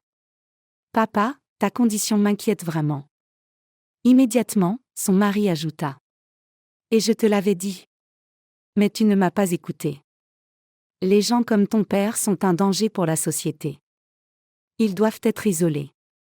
Mais maintenant, j'ai des preuves. Je vais te clouer, vieux. » Monsieur Barnes leva la main au-dessus de sa tête, provoquant une crispation immédiate d'Hubert. Le colonel rit au visage de son beau-fils. « Tu es faible, gendre. Tu te caches toujours derrière le dos de ta femme. Et laisse-moi te dire, mes chers proches, si vous n'aimez pas ça ici, vous pouvez trouver un autre chez vous. J'espère que c'est clair ? » Maria se remit à pleurer. « Papa, pourquoi es-tu comme ça ? Tu sais parfaitement que nous n'avons nulle part ailleurs où aller, et louer un appartement est cher. » Hubert commanda grossièrement, « Maria, si tu ne cesses pas de pleurnicher autour de ton papa, je te quitte. » Les dernières lueurs de l'argument s'enflammèrent avec une intensité renouvelée. Monsieur Barnes se tourna vers l'offenseur. « Et sors d'ici, personne ne te retient. » Hubert décida de partir, mais la femme le poursuivit. « Hubert, je t'en prie, ne pars pas. Je ferai tout comme tu dis. » Monsieur Barnes maudit et entra dans sa chambre. Le dernier scandale ne passa pas sans laisser de traces, et l'homme ressentit une douleur poignante sous son cœur. Il voulait prendre un comprimé sous sa langue mais se souvint des 100 grammes qu'il avait consommés et changea d'avis. Devant la porte, l'agitation continuait, puis des voix inconnues se firent entendre. Il y eut un fort coup à la porte de la pièce. « Monsieur Barnes, c'est la police. Ouvrez immédiatement la porte, sinon nous serons forcés d'utiliser la force. » Monsieur Barnes entendit Maria se lamenter dans la cuisine. Il obéit à la demande. Mais avant qu'il puisse ouvrir complètement la porte, 2 hommes se jetèrent sur lui. Le colonel cria : « C'est un acte d'anarchie. Comment osez-vous ? Je suis un officier, et personne n'a le droit de m'attaquer dans mon propre appartement. » Un des policiers agita la main devant son nez. « Quoi ? Et en plus, il est bien ivre. » Hubert regarda triomphalement son ennemi vaincu.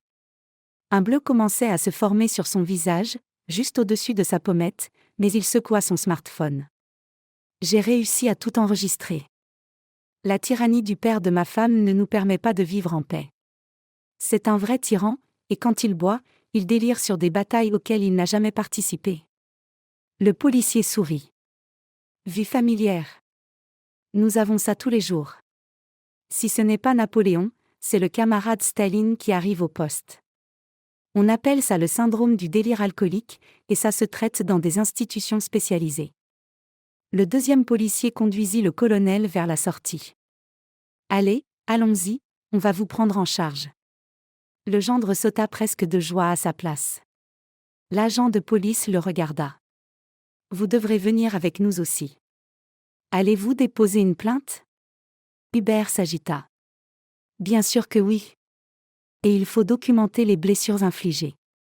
Je ne laisserai pas passer ça. » Le scandale dans l'appartement de Monsieur Agnès pouvait être entendu dans tout le couloir, si bien que les voisins se précipitèrent pour voir le fauteur de troubles être emmené dans la voiture de police. Monsieur Jenkins, observant cet acte humiliant, était consterné. Quel scélérat ! Traiter un homme distingué comme ça. Et c'est sa propre fille. Je renierais certainement ma fille si elle disait un mot contre moi. Mais d'autres voisins ne partageaient pas l'opinion du colonel à la retraite. Une dame âgée, avec une certaine sophistication, s'exclama bruyamment : « Il semblait être une personne décente. Je n'avais aucune idée qu'il était un perturbateur de la paix aussi méprisable. » Le véhicule spécialisé avec un passager à bord avait déjà disparu de vue, mais les voisins préoccupés continuaient de discuter de l'incident pendant longtemps.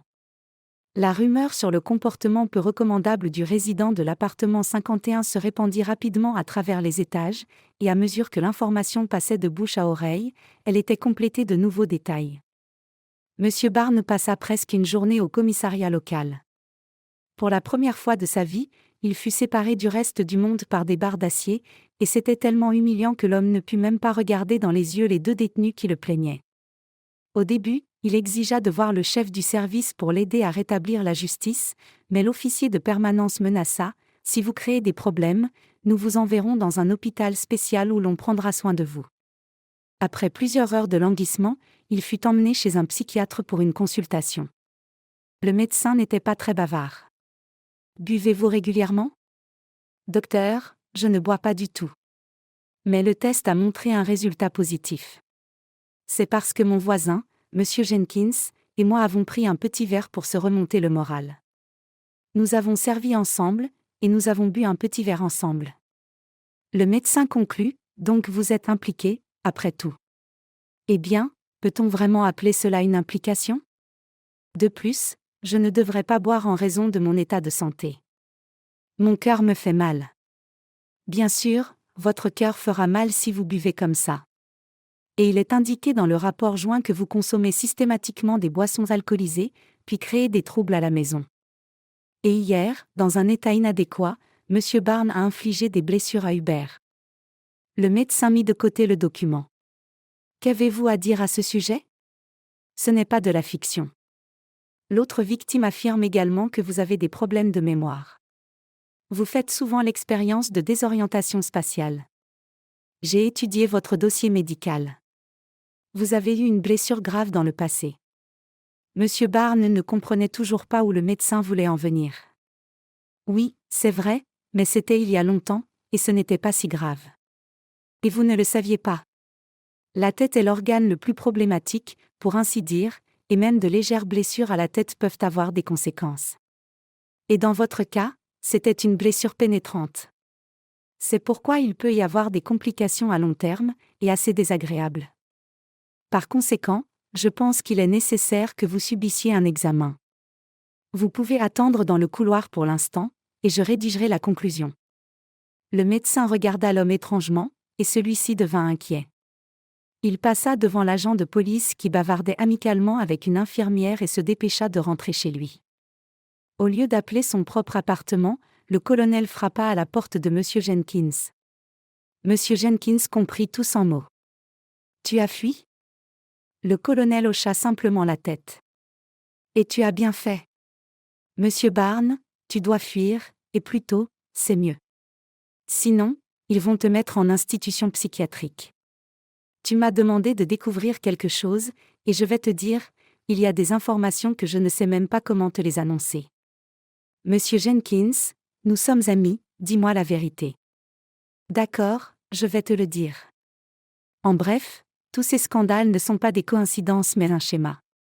Ton gendre avait l'intention de te faire passer pour fou, comme si tu avais des problèmes mentaux.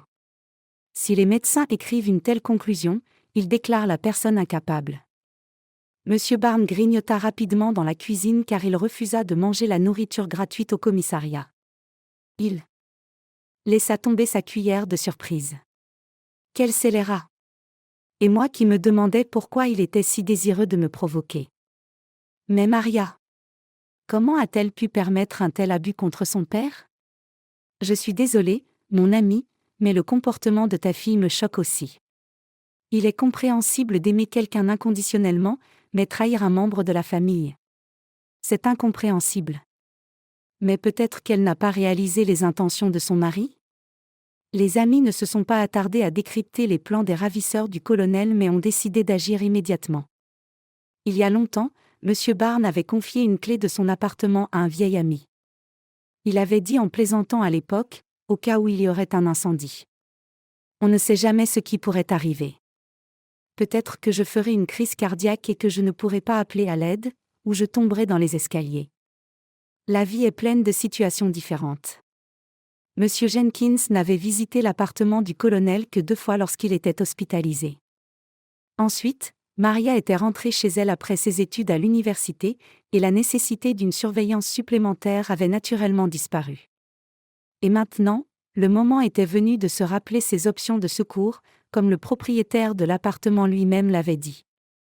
Monsieur Jenkins, ils ne sont plus là. Allez vérifier comment les choses se passent et apporter les clés.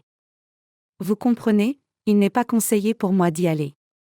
Bien sûr, pas de problème, mais je pense que tu devrais préparer tes affaires pour le voyage. Je suggère également de prendre les documents de l'appartement. Si j'étais à ta place, c'est ce que je ferais pour qu'ils perdent l'envie de te faire du mal pour le reste de leur vie. Monsieur Barnes s'est même un peu égayé.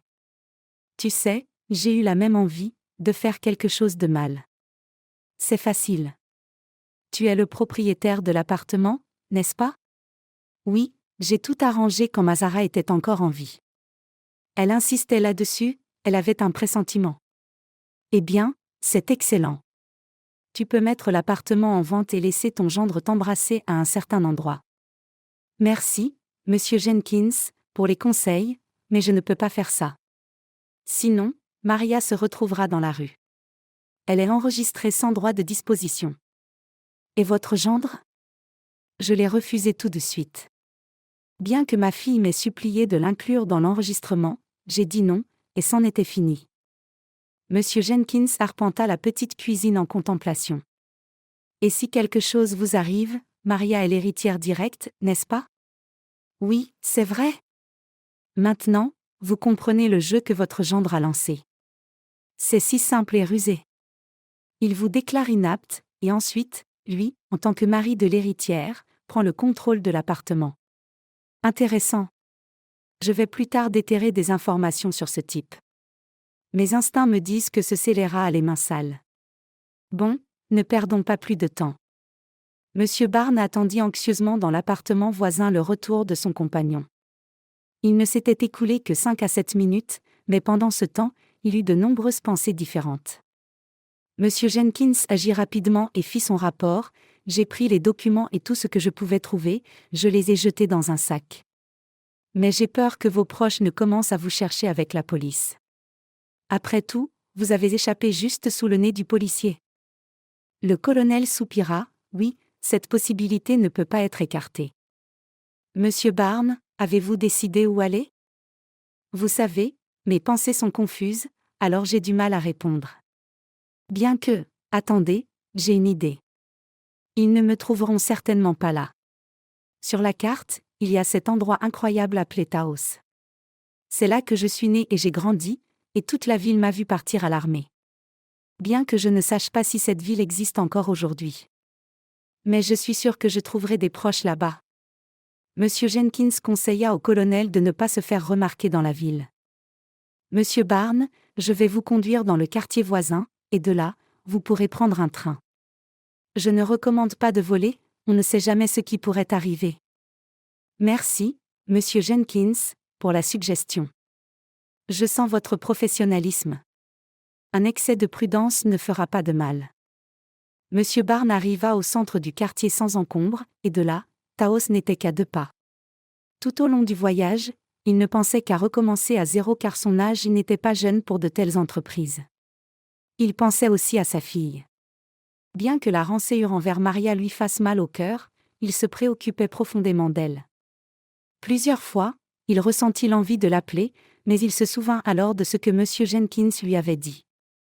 Ne pense même pas à faire quelque chose d'insensé, colonel. Aujourd'hui, un appel peut localiser une personne. Il vaut donc mieux ne pas prendre de risques, se faire discret pendant un certain temps, et je vous écrirai plus tard. Il était midi, et de nombreuses personnes attendaient près de la gare routière pour leurs voyages respectifs. Monsieur Barnes acheta un billet et se joignit à la file près du quai numéro 4. L'attente ne fut pas longue. Un petit bus ancien apparut au coin de la rue, traînant une traînée de fumée. La foule se redressa immédiatement et se précipita vers le vieux véhicule. Le chauffeur essaya de raisonner avec les passagers. « Amis, pourquoi êtes-vous si pressés? Montons calmement, un par un. » Mais cette demande passa inaperçue, et les citoyens, se frayant un chemin à coups de coude, essayèrent de se presser dans le bus avec leurs bagages à main. Monsieur Barnes voulait initialement attendre un moment opportun pour monter, mais il réalisa ensuite qu'il pourrait rester là car le prochain bus était prévu pour la fin de la soirée.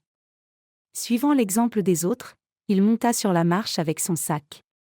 Immédiatement, une voix féminine agacée se fit entendre.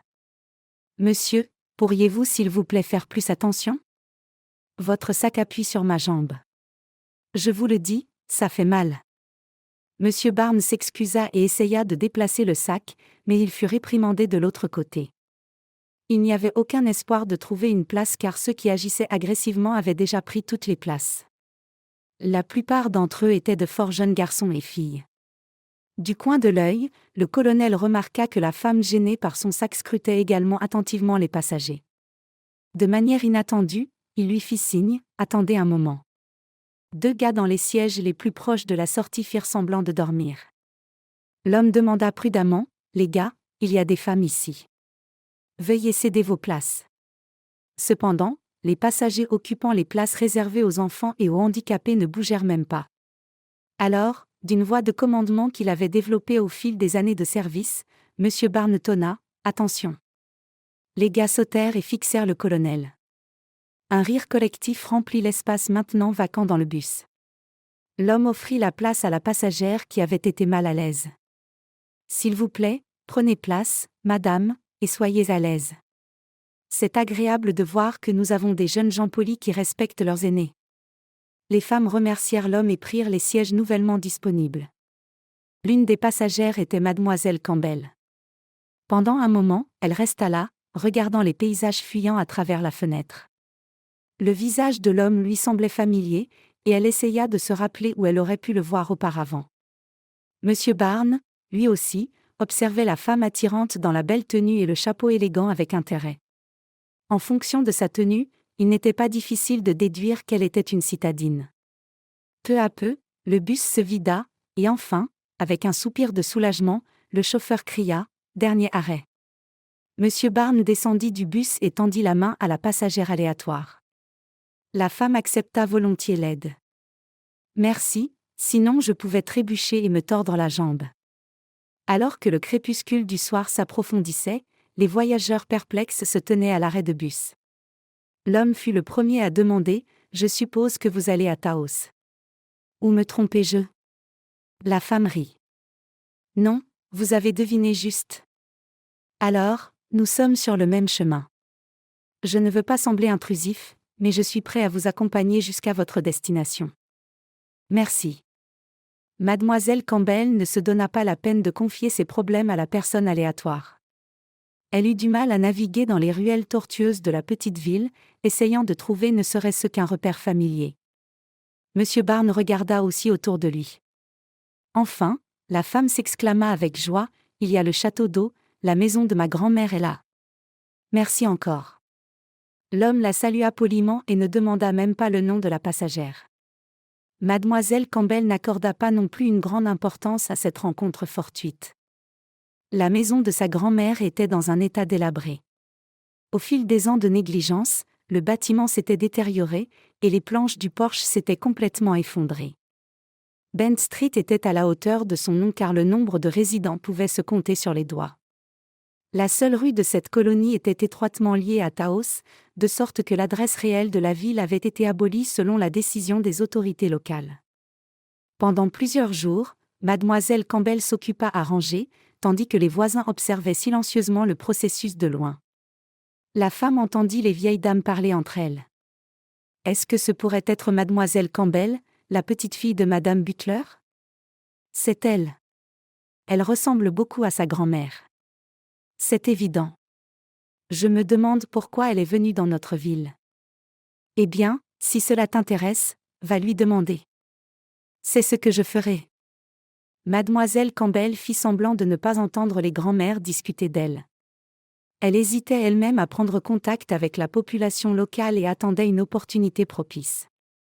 Et elle n'eut pas à attendre longtemps. Le 5e jour de son séjour, quelqu'un frappa timidement à la fenêtre. La femme descendit sur le porche chancelant et vit une vieille dame.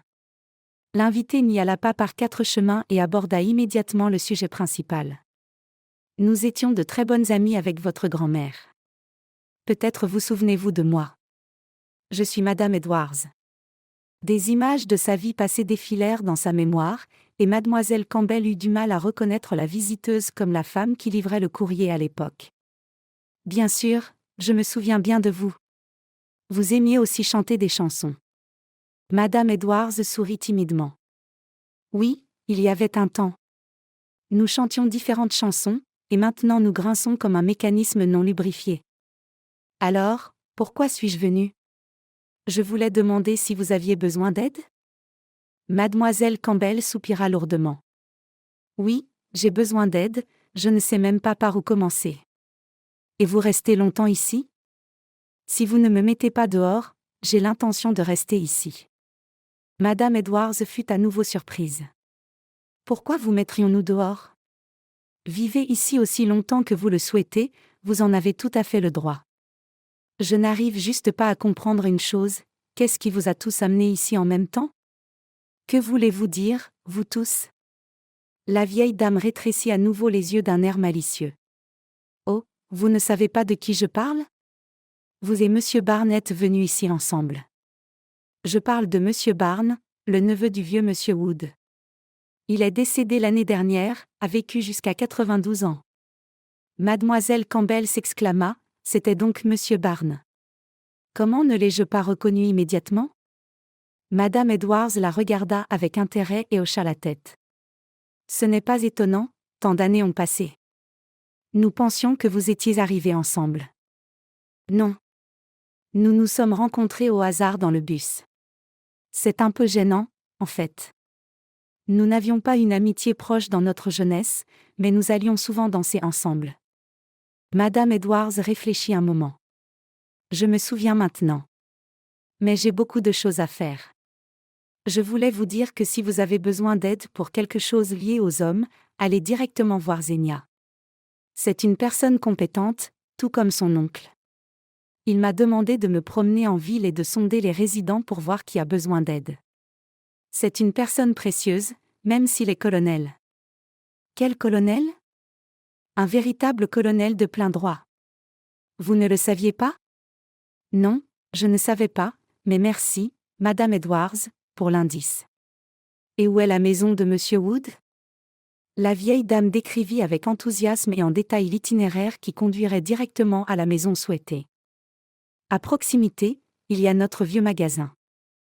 Mademoiselle Campbell décida de ne pas retarder la visite et se dirigea directement vers le magasin. J'achèterai quelques courses tout de suite. Monsieur Barnes la remarqua de loin et lui fit signe de la main de manière amicale. Je t'attendais. Quand les dames m'ont dit que vous étiez Madame Collins, j'ai tout de suite voulu vous rendre visite pour m'excuser. Pourquoi ? Pour cet incident avec le sac dans le bus ? Non, pour ne pas vous avoir reconnu.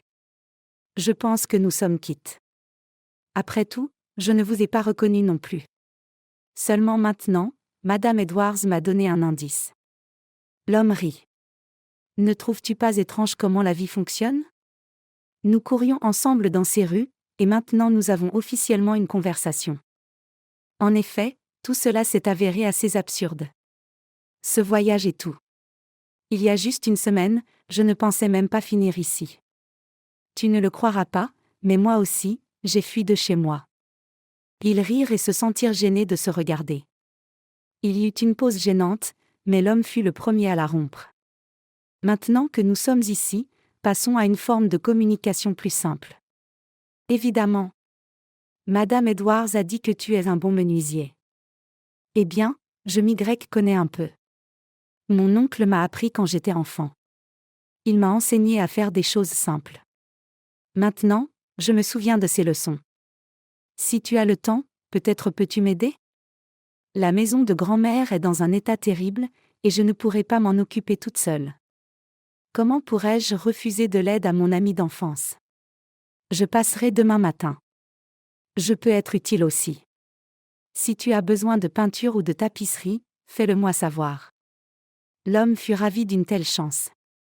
Et justement hier, je réfléchissais à comment rénover l'intérieur. On dirait que nous nous dirigeons vers une collaboration utile. Les nouveaux résidents se sont rapidement installés dans leur vie dans la ville. En quelques semaines, ils se sont rapprochés et ont apprécié les promenades du soir ensemble, savourant des conversations agréables. Ils ne voulaient pas s'attarder sur les récents événements passés, alors ils parlaient surtout de sujets futiles et d'art. Un jour, M. Barnes partagea prudemment ses projets pour un avenir proche. Je veux consulter avec vous car il n'y a personne d'autre. J'ai pensé à reprendre mon ancien métier, la sculpture sur bois. Quand j'étais enfant, j'étais très passionné par ça, j'ai même fréquenté un club. Mon école exposait mes œuvres lors d'une exposition, et mon oncle conservait les diplômes dans son armoire. M. Barnes parlait avec tant d'enthousiasme que mademoiselle Campbell captait même son idée. Ça semble être une poursuite intéressante. J'ai toujours été fasciné par les objets en bois. Il y a quelque chose de captivant à leur sujet. Oui, vous avez raison. Je me souviens que mon oncle me disait toujours que le bois est vivant et nécessite un traitement soigneux. Vous savez, de nos jours, les citadins s'efforcent de décorer leurs intérieurs avec du bois naturel. Certains décorent même leurs appartements dans ce style. C'est très tendance aujourd'hui. Je suis plus attiré par les ustensiles en bois, comme les cuillères ou les planches à découper, ou les figurines d'animaux. Laissez-moi vous dire un secret, j'ai déjà fait des progrès dans cette direction. J'ai trouvé beaucoup d'informations utiles sur Internet et extrait certaines choses de l'armoire de mon merveilleux oncle. Il se promenait le long de la forêt de bouleaux, et l'homme ramassait des branches aux formes complexes. Regardez, avec ce bâton noueux, si vous essayez, vous pouvez créer quelque chose de très beau. La clé est de ne pas freiner votre imagination. Dites-moi, à quoi vous fait penser ce bâton ? Un crocodile se reposant sur le rivage. Monsieur Barnes. Et regardez là-bas. Un énorme tronc noueux qui ressemble à un ours. Absorbés par leur recherche de formes intéressantes, ils ne remarquèrent pas comment le crépuscule commençait à s'épaissir. Mademoiselle Campbell se dépêcha de rentrer chez elle. J'ai toujours eu peur de la forêt depuis l'enfance. Et ma grand-mère avait l'habitude de me faire peur avec des contes de lutins de la forêt. Mais nous, les garçons, avions l'habitude d'aller délibérément dans la forêt la nuit pour tester notre endurance. Un de ces tests intenses a failli me coûter la vie.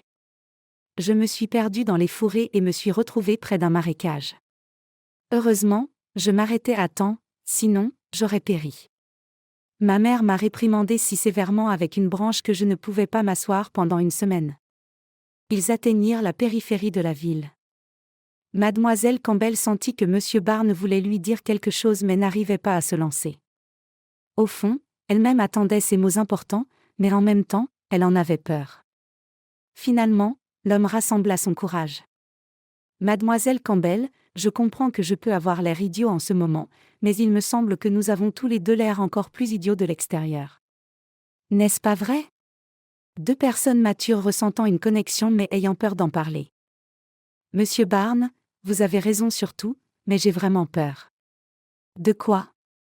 Je ne sais même pas. Peut-être j'ai peur de la déception ou de ne pas être à la hauteur de vos attentes et des miennes. Tout était tellement simple dans notre jeunesse, si nous nous plaisions, nous nous enfuissions au palais du mariage. Nous ne sommes pas encore vieux, et nous avons une chance au bonheur. Peut-être ne devrions-nous pas la laisser passer? Essayons? La femme soupira. Essayons, je suis d'accord. Mademoiselle Campbell remarqua Madame Edwards près du magasin. La vieille dame attendait clairement quelqu'un, et les soupçons de la femme furent confirmés lorsque l'amie de sa grand-mère se précipita vers elle avec des questions. Mademoiselle Campbell, dites-moi, est-ce vrai ou les gens répandent-ils des rumeurs selon lesquelles vous et Johnny êtes venus ensemble? La femme ne pouvait toujours pas s'habituer à la mentalité d'une petite ville. Les habitants n'hésitaient pas à discuter ouvertement de leurs problèmes familiaux et des affaires de leurs voisins. Alors, Mademoiselle Campbell essaya de réprimander la curieuse vieille dame. Madame Edwards, est-il approprié de discuter de telles choses? Et comment devrions-nous faire? Nous n'avons pas l'habitude de chuchoter ici, tout est à découvert. C'est pourquoi j'ai demandé. La vieille dame regarda attentivement Mademoiselle Campbell embarrassée. Vous n'avez pas à répondre, je peux voir par moi-même que c'est comme dans les films. Et à juste titre, pas besoin d'errer seul, c'est plus amusant ensemble. La vieille dame ajusta son mouchoir et continua, j'ai besoin de votre aide. J'ai décidé de refaire ma véranda car ma petite fille m'a réprimandé, disant que les marches sont dangereuses. Alors, j'ai pensé m'adresser au colonel par votre intermédiaire. Pourquoi ne lui dites-vous pas vous-même? Autant que je sache, Monsieur Barnes n'a jamais refusé personne. Eh bien, c'est peut-être vrai, mais j'ai un plan spécial en tête. Je veux que la véranda ait des balustrades sculptées et ornées de blasons, et je veux aussi des pommes de pin sur les bords. J'ai vu quelque chose comme ça quand je suis allée à l'hôpital du voisinage. J'ai dû l'admirer pendant 1 heure entière, je ne pouvais pas détacher mes yeux d'une telle beauté. Mais je ne comprends toujours pas comment je peux vous aider. Que voulez-vous dire, comment? Vous avez travaillé dans la construction vous-même, vous connaissez cette affaire de l'intérieur. Peut-être pouvez-vous esquisser ma véranda sur papier? La vieille dame la regarda d'une manière qui rendait impossible de lui refuser. Monsieur Barnes comprit immédiatement son humeur. Mademoiselle Campbell, vous avez une expression sur votre visage comme si vous résolviez un problème complexe dans votre esprit. Vous avez presque raison. Je viens de rencontrer Madame Edwards près du magasin, et elle m'a beaucoup surprise. Intéressant, avec quoi? La vieille dame rêve d'une véranda avec des pommes de pin et des blasons. Monsieur Barnes, elle veut que vous fassiez ce travail. Eh bien, je n'ai jamais traité de telles choses auparavant. Peut-être pouvez-vous essayer? Cela rendrait heureuse la grand-mère, et sa petite-fille serait contente. Eh bien, d'accord, vous m'avez convaincu. J'essaierai, mais je ne peux pas garantir le résultat. Monsieur Barnes, je suis sûr que vous réussirez. Les habitants de Taos ainsi que des curieux des villes voisines venaient admirer la nouvelle véranda de Madame Edwards. Cet exemple d'artisanat du bois est immédiatement devenu l'attraction principale et a servi de repère pour les visiteurs de la ville. Allez tout droit jusqu'à la maison avec la véranda sculptée, puis tournez là. Cependant, un effet inattendu de la soudaine renommée est apparu. Monsieur Barnes n'avait plus de temps libre. Tout le monde voulait refaire leur véranda, leur portail et avoir des ornements décoratifs. En bref, les commandes affluaient. Miss Campbell faisait ce qu'elle pouvait pour aider l'homme avec qui elle avait décidé de partager sa vie. Elle se sentait à nouveau heureuse, mais elle avait aussi très peur des surprises inattendues. Un soir, alors que Miss Campbell balayait à nouveau les copeaux bouclés du jardin et que Monsieur Barnes les mettait dans des sacs, il mit soudainement le sac de côté. « Mademoiselle Campbell, vous savez à quoi je pensais ? » ?»« Quoi, Monsieur Barnes ? » ?»« Construisons un vrai atelier, pour que toutes ces choses ne soient pas emportées dans la cour par le vent. »« C'est une bonne idée. Mais pouvons-nous le faire ensemble ? » ?»« Oh, je lancerai un appel demain. Après tout, nous gagnons de l'argent ensemble. Et les gars aideront. Pas gratuitement, bien sûr. » Miss Campbell réfléchit un moment. « C'est une très bonne idée.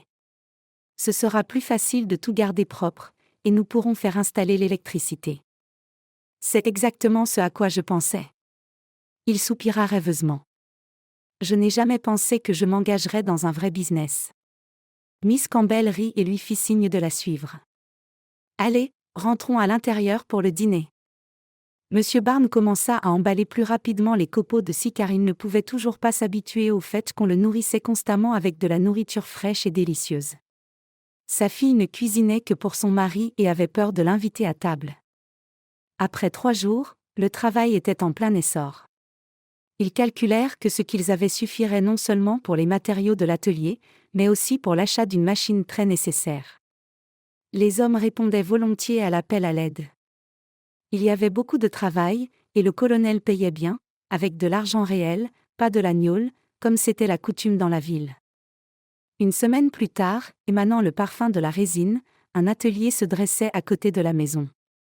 La première chose que M. Barnes sculpta furent des blasons uniques sur les portes et les fenêtres que personne d'autre n'avait. Miss Campbell était admirative. « Oh, Monsieur Barnes, d'où tirez-vous tant d'imagination ?» Il la serra dans ses bras. « C'est parce que j'ai une muse. » Ils ne remarquèrent même pas qu'ils étaient observés. « Vous voyez, votre mère est incorrigible, et la voilà qui s'amuse avec des hommes. » Miss Campbell se figea puis se tourna lentement vers la porte.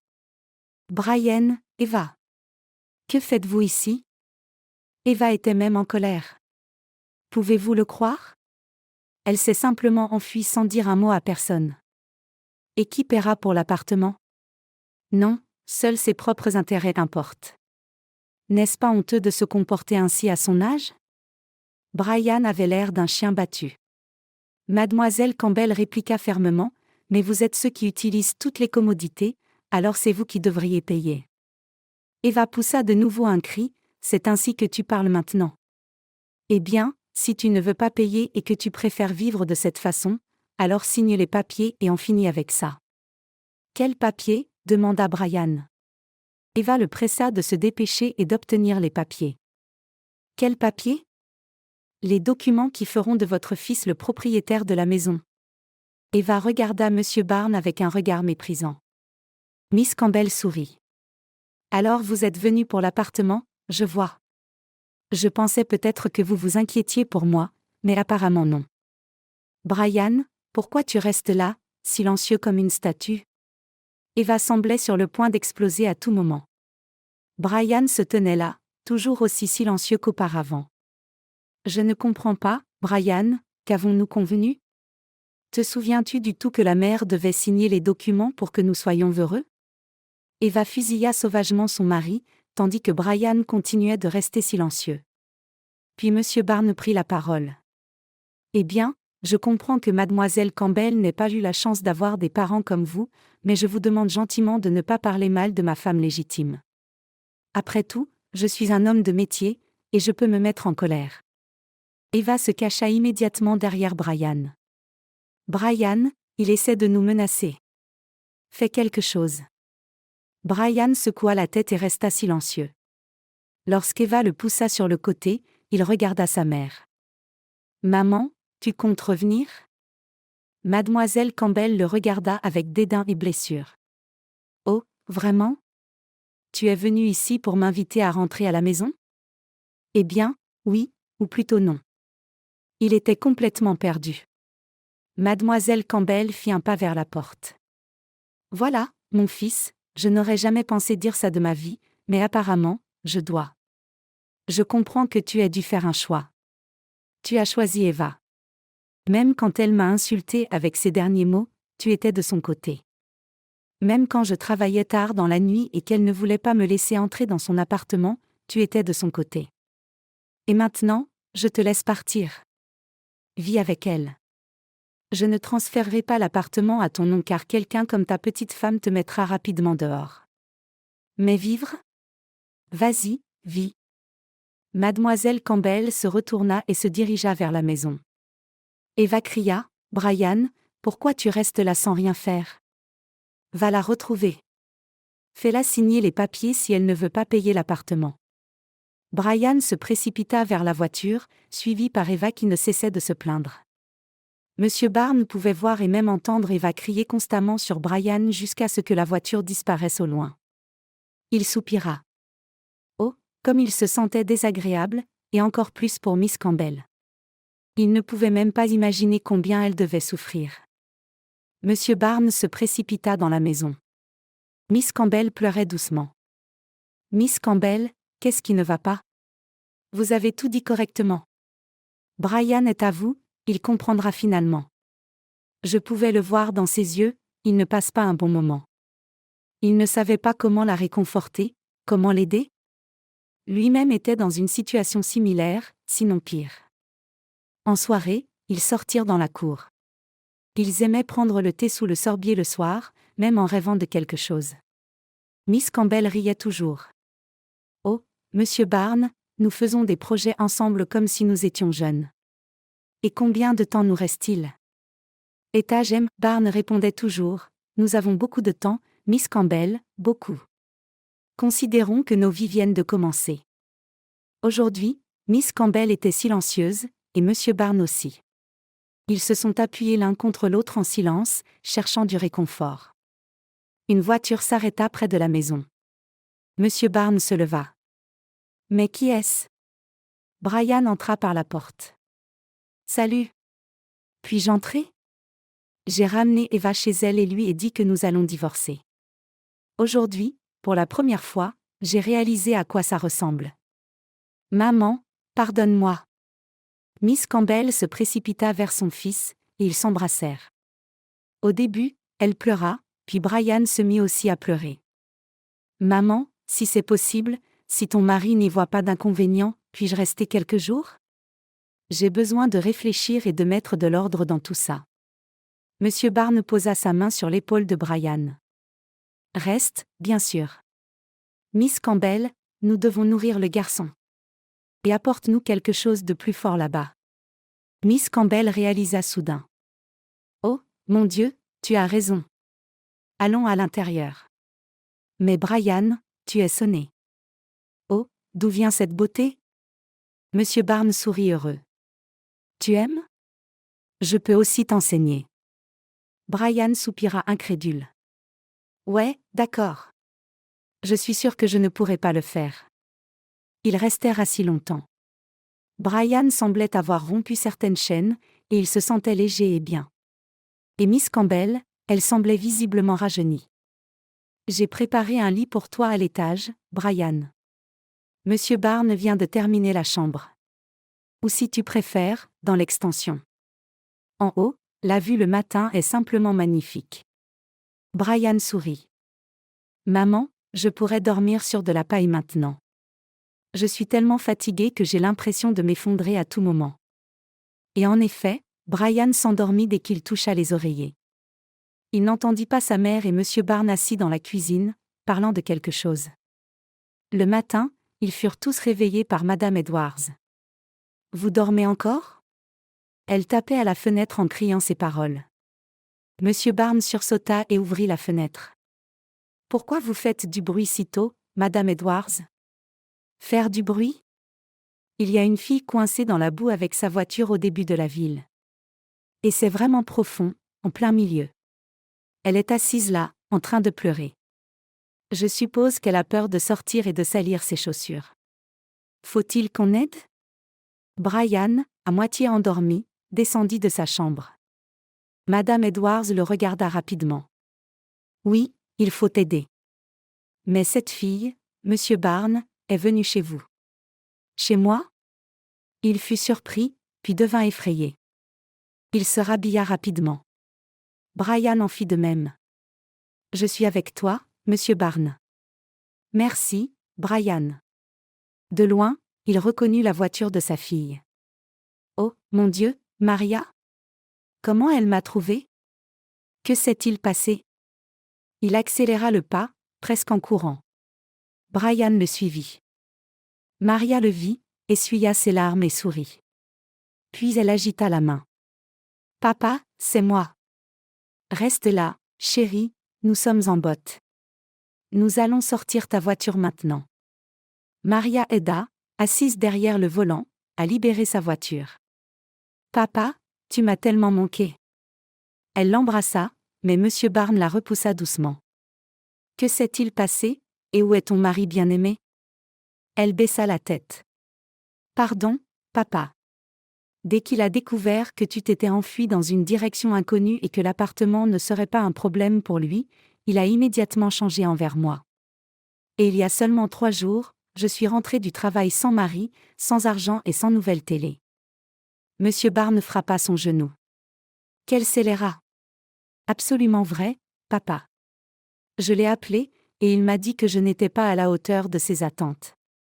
Alors, il a décidé de réparer le tort qui lui avait été fait. Maudite soit-il. Au début, j'ai pleuré, mais ensuite, j'ai tout compris. Comment je n'ai pas remarqué tout cela avant ? Eh bien, ma chère, d'accord alors. Mais il ne causera pas de problème dans l'appartement, n'est-ce pas ? Maria secoua la tête. J'ai changé les serrures et j'ai donné les clés à votre fidèle camarade. Vous savez qu'aucune mouche ne peut passer devant Monsieur Jenkins. Je ne sais pas comment j'ai réussi à le faire me dire où vous trouvez. Et il parlait en énigmes, des énigmes tout le long. Ce n'est que quand je me suis souvenu de l'endroit que vous aviez mentionné auparavant. Miss Campbell devina immédiatement qui était la jeune femme qui venait chez eux. Tu es Maria, n'est-ce pas ? Oui. Et toi ? Miss Campbell. Miss Campbell regarda Monsieur Barnes. Il tendit timidement la main. Faites la connaissance de Maria. C'est Miss Campbell, ma femme. Même les yeux de la jeune femme s'écarquillèrent. Quoi ? La vraie ? Je veux dire, la légale ? Eh bien, oui. Ne sommes-nous pas humains ? Et qu'en est-il du mariage ? Miss Campbell, qui attendait la réaction de Maria avec appréhension, rit. Eh bien, quel mariage, Maria ? Nous ne sommes pas exactement jeunes. Mais la jeune fille secoua la tête. Non. Ce n'est pas juste. Vous vous êtes non seulement mariés mais avez aussi commencé une nouvelle vie sans nous. Elle jeta un coup d'œil furtif à Brian, et il baissa la tête, donc nous devons absolument célébrer. Vous n'avez pas d'amis ? Comme le Monsieur Jenkins de papa. Monsieur Barnes rit. Eh bien, tu as trouvé quelque chose. Monsieur Jenkins ne bougera pas de sa place. Maria le regarda intensément. Mais avez-vous essayé ? Monsieur Barnes admit timidement que non, il n'avait pas essayé. Il n'avait même pas appelé son ami pour des raisons de confidentialité. Mais maintenant, il semblait qu'il n'était plus nécessaire de se cacher. Une demi-journée s'était écoulée avec des excursions. D'abord, ils firent visiter la ville aux enfants, puis ils arrivèrent à l'atelier. Oh, comme c'est beau ! Papa, d'où vient cela ? Miss Campbell regarda Maria avec surprise. Eh bien, c'est ton père qui l'a fait. Tu ne savais pas qu'il pouvait faire quelque chose comme ça ? Maria regarda son père avec embarras. Papa, c'est vrai ? Il serra sa fille dans ses bras. Comment devais-tu le savoir ? Je n'ai pas fait ça en ville. Mais tu sais quoi ? Maintenant que nous sommes tous ici et qu'une nouvelle vie commence pour nous tous, peut-être devrions-nous écouter les conseils de Maria ? Oui, Célébrons notre mariage en beauté alors qu'il ne s'est écoulé que peu de temps. Maria sauta même comme une petite fille. Oui, papa, oui. Brian, allez, dis-leur. Brian sourit. En regardant Maria, il ressentit quelque chose d'étrange, mais il décida de ne pas s'attarder sur ses sentiments pour l'instant. Il ne pouvait tout simplement pas ne pas la soutenir. Et il aimait aussi Monsieur Barnes. Sa mère était très heureuse. Il n'avait jamais pensé qu'elle n'était pas si vieille que ça. De plus, elle était très attirante. Je suis en faveur de la suggestion de Maria. Je couvrirai les frais. Maria prit en charge les préparatifs. Ils s'assirent, discutèrent de tout avec Miss Campbell et réalisèrent qu'ils avaient trouvé un terrain d'entente. Brian passait des journées dans l'atelier avec Monsieur Barnes. Il ne sortait que pour manger et était toujours pressé. Maman, tu ne peux pas imaginer à quel point tout cela est intéressant. Et le meilleur, c'est que Monsieur Barnes dit que je m'en sors plutôt bien. Miss Campbell sourit. Elle se sentait tellement bien à ce moment-là qu'elle avait peur d'en parler, craignant de faire fuir son bonheur. Une semaine plus tard, une voiture se gara devant leur maison. Miss Turner, Agnès, et étonnamment, Judy en descendirent. Oh, comme c'est beau ici! Miss Campbell se précipita vers elle, les serrant et les embrassant. Elle ne pouvait pas imaginer à quel point elle lui manquait. Miss Turner la repoussa. Eh bien, regarde-toi. Tu as rajeuni d'environ 20 ans. Je ne pourrais pas trouver un fiancé comme ça aussi? Ainsi, nous pourrions tous les deux perdre autant d'années ensemble? Agnès intervint immédiatement. Miss Turner, il ne t'écouterait plus au travail ensuite. Oh, Agnès, tu sais comment tout gâcher avec ton charme. Miss Campbell rit. Mais rien n'avait changé. Tout était pareil avec les filles. Une demi-heure plus tard, Madame Edwards et quelques autres habitants de la ville arrivèrent. Miss Campbell observa avec horreur alors qu'il sortait un cochonnet qui criait d'un sac et 2 poules et un coq d'un autre. Eh bien, maintenant que vous êtes des citadins, il est temps de commencer à élever du bétail, dit-elle. Maria et Brian désignèrent un foyer temporaire pour les animaux dans la grange et sortirent dans la cour où des tables étaient dressées. Monsieur Barnes demanda, « Alors, devrions-nous nous asseoir ?» Maria secoua la tête négativement. « Non, papa. Nous devons encore attendre un peu. » Monsieur Barnes regarda autour de lui. « Mais tous les invités sont-ils arrivés ?» Il remarqua un taxi approchant de la maison. « Oh, quelqu'un vient effectivement. » Voyant le regard conspirateur entre Maria et son fils, il comprit qu'il lui avait préparé une surprise. La voiture s'arrêta, et Monsieur Barnes s'écria, « Pas possible. » « C'est pas vrai ?» Il se précipita vers l'homme d'âge mûr en uniforme militaire. « Monsieur Jenkins, mon ami. Je n'aurais jamais pensé te revoir. » Monsieur Jenkins dit d'un air important, « Tu ne t'attendais pas à nous, mais nous sommes là. Ravi de te voir, mon pote. » La célébration s'avéra être un grand succès. Vers le soir, Madame Edwards chanta une belle chanson inconnue. C'était une chanson d'amour. Tout le monde se tut et écouta. Miss Campbell se blottit contre son mari. Ils restèrent ainsi, écoutant la voix étonnamment mélodieuse de la vieille femme. Maria sentit Brian lui prendre la main. Elle se tourna, et avec ses lèvres seules, il dit, « On va se promener ?» Et elle hocha la tête.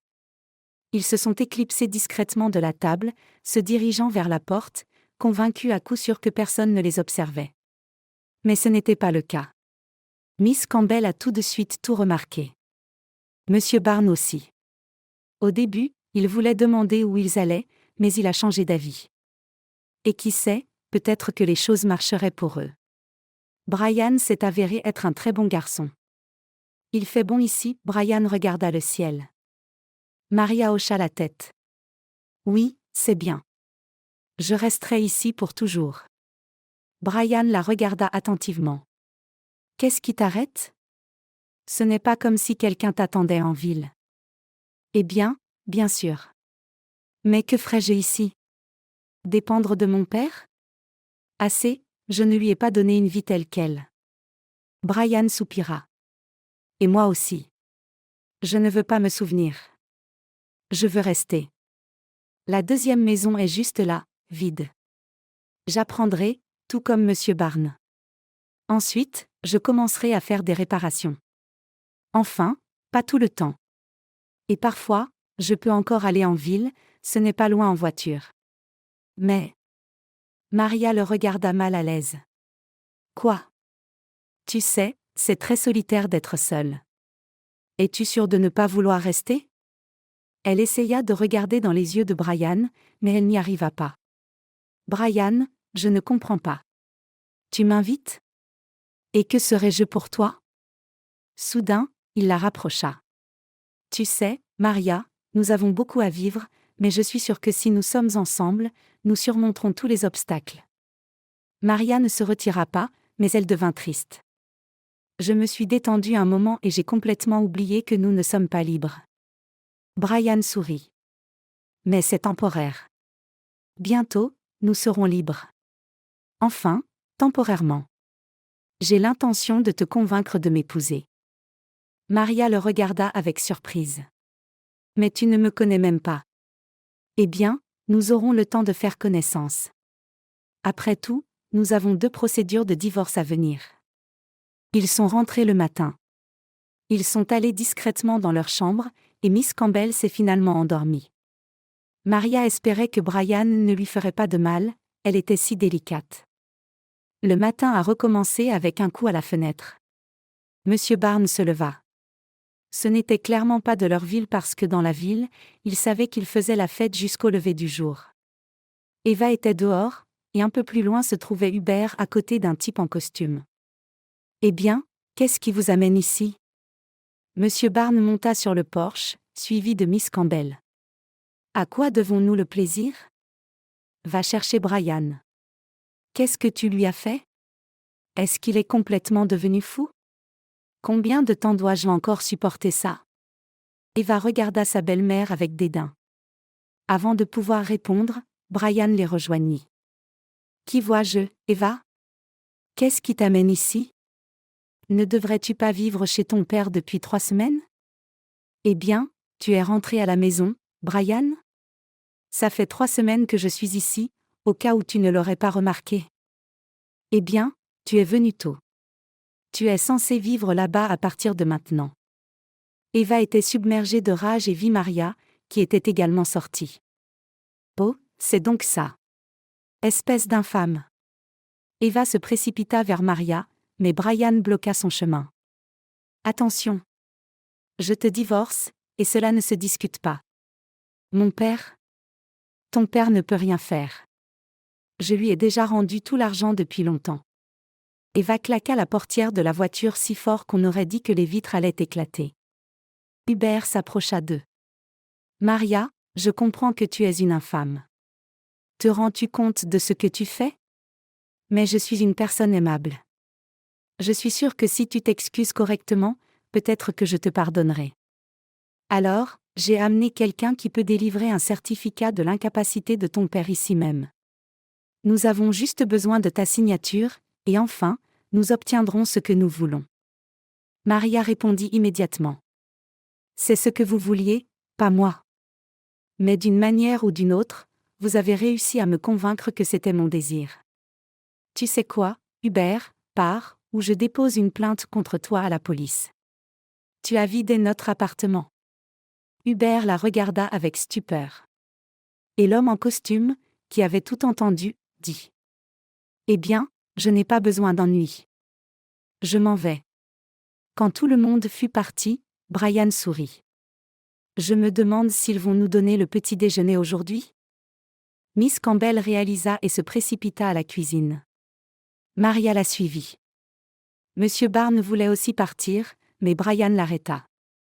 Attends, il y a quelque chose que je veux dire. Il hésita un moment, puis regarda directement dans les yeux de Monsieur Barnes. Ne pense rien de mal de moi, j'ai les meilleurs sentiments pour Maria. Je lui ai demandé de m'épouser. Mais pour l'instant, c'est encore trop tôt pour nous. Monsieur Barnes sourit. Merci pour ces paroles. J'avais besoin de les entendre. Eh bien, je te souhaite du bonheur. Je pense que Miss Campbell sera aussi ravie.